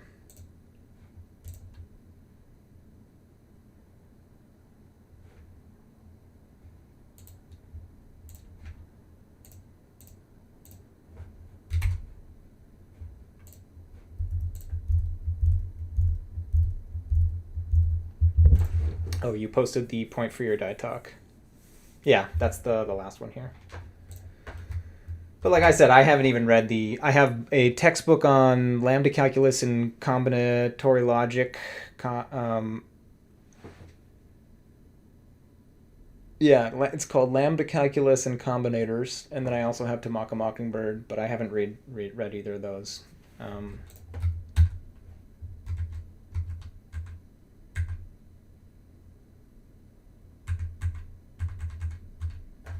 All right, let's get back. Let's wrap this session up. So did this build? Right, no. What I was doing was I was trying to figure out where I messed up. If def end if.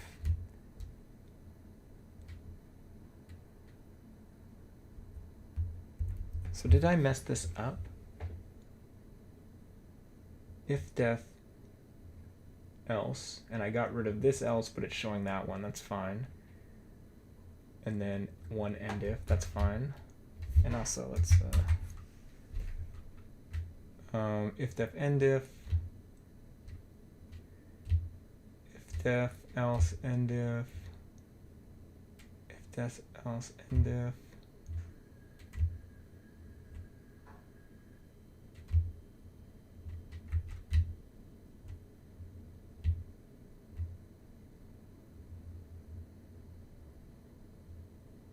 Okay, this might be, so if def, those two are resolved, those two are resolved, those two are resolved.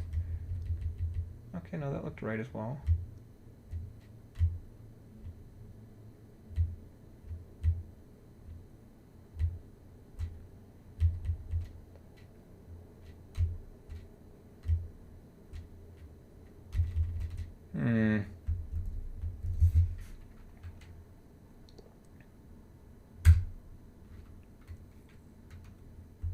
D2A, let's just go to 350, see if we can get it from there.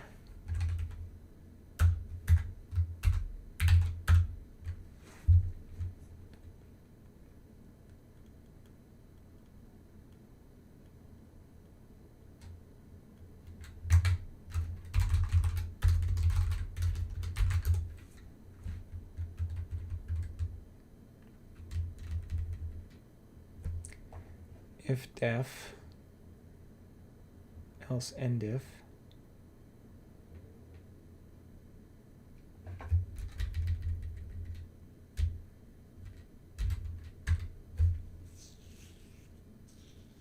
Unterminated if def at 350.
Screw it. Let's add it back.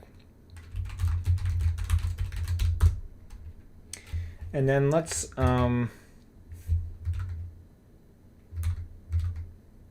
this is D2A.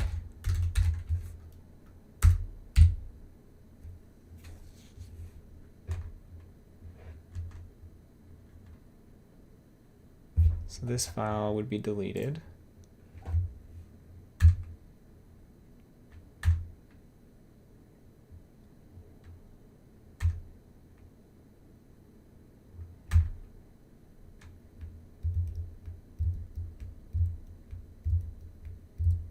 Catch out of memory errors.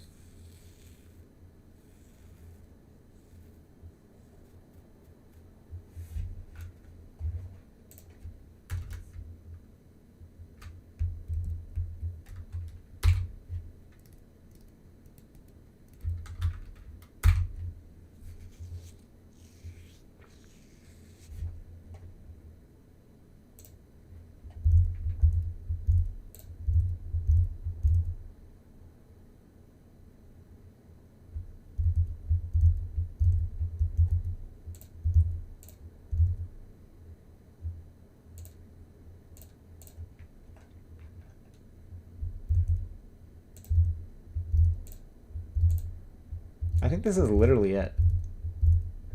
And it's just in an assert. All right, here we go. All that work of manually deleting stuff.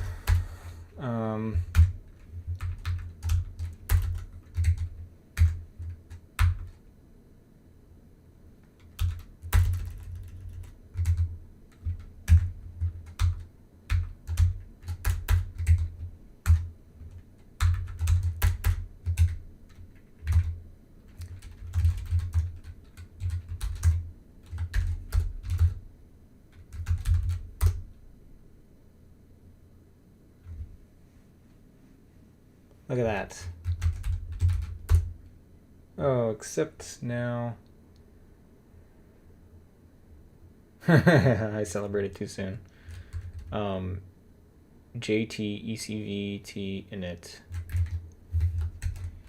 JT ECVT init.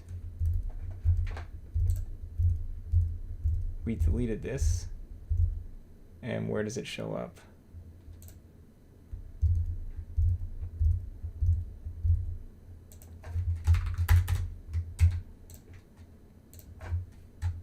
Although, I don't think this is a good idea. Let's go back to our search, get rid of the JT.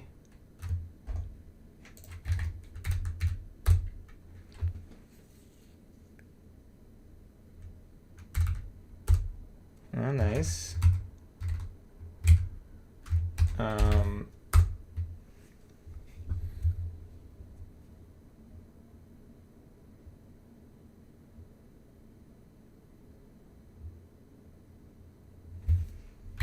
Did we merge that other PR? Oh wait, we have a failure.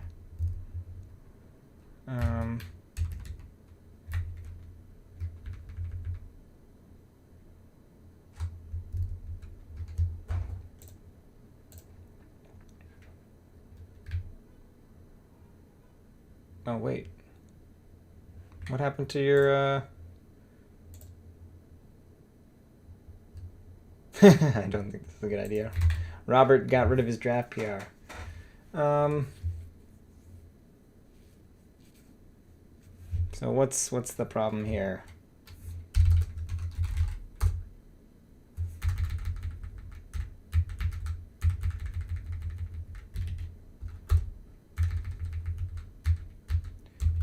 This is what, G8X?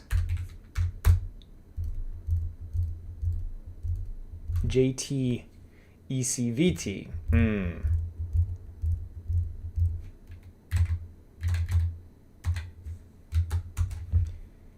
JT ECVT.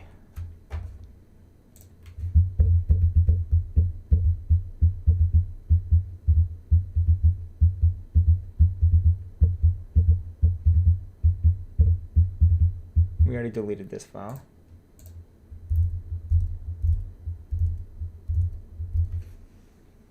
Oh, sorry about the merge conflicts. My bad. Hopefully it's not too much of a hassle.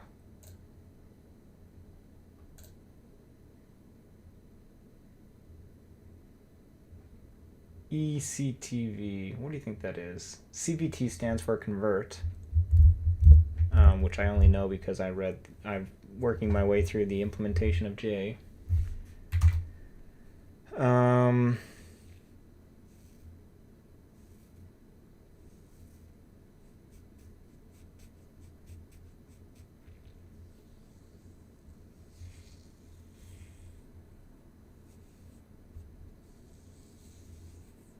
Yeah, maybe we should call it. And we'll add an issue. That's what we'll do. New issue. Remove d2a.c/.h. I feel like I'm 90% of the way there, but it's already 10 o'clock. And I think that means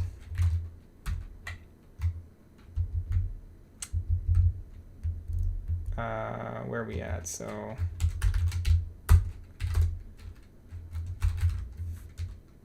we're on dev. Everything's up to date, which means we can just go ahead and merge this. Did we actually get all the yeah, there was 4 of them, so we removed them all. All right, merge it.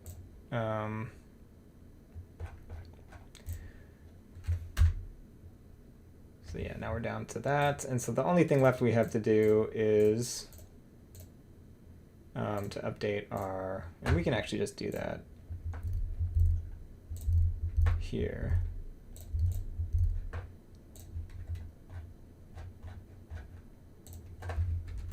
So first stream of February. Did not do that correctly. So this is the 6th, right? Yeah, February 6th. And let's go copy and paste this. So this stuff's formatted.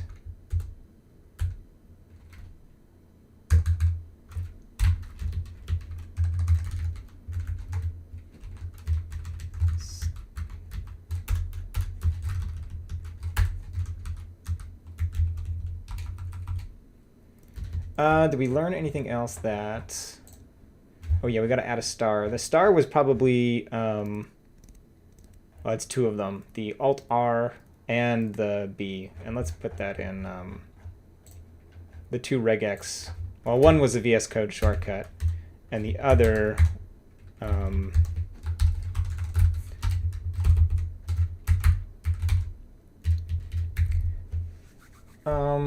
I feel like we learned some other stuff that I'm forgetting right now.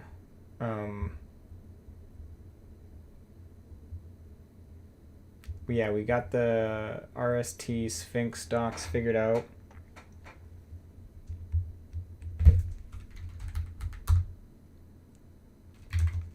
I guess we actually need to complete what that says. So yeah, it's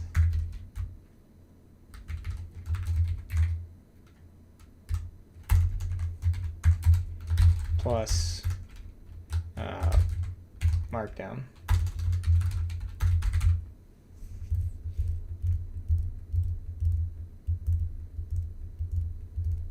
Oh, I guess technically, what was the equivalent of 5 plus? It was add 5 and plus, I believe it was, ampersand plus. Add 5 to 10. Yeah, so we learned this as well. So I thought, what's the difference between this and this?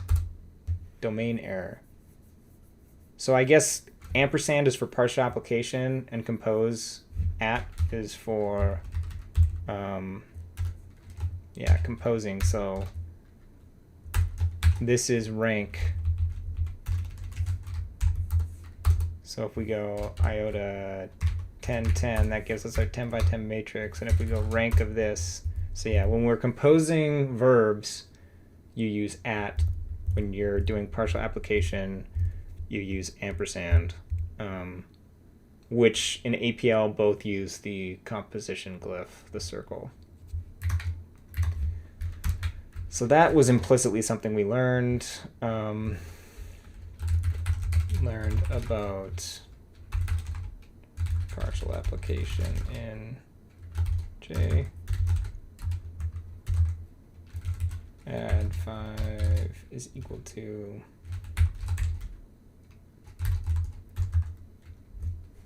I think that's it.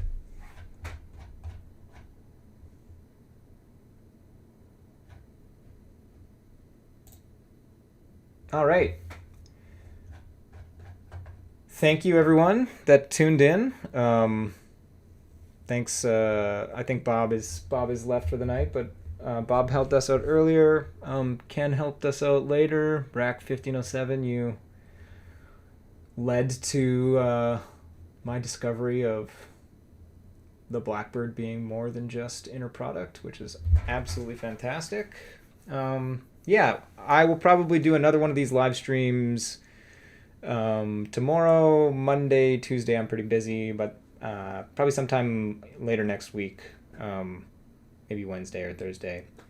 And we will continue porting verbs, which is the funnest part of this. And probably behind the scenes, I'll try and do sort of the less interesting make array, make scalar integer, so that we can just, by using these sort of refactorings, we can just follow these rules. Like porting rank was a lot simpler because we already had make scalar integer.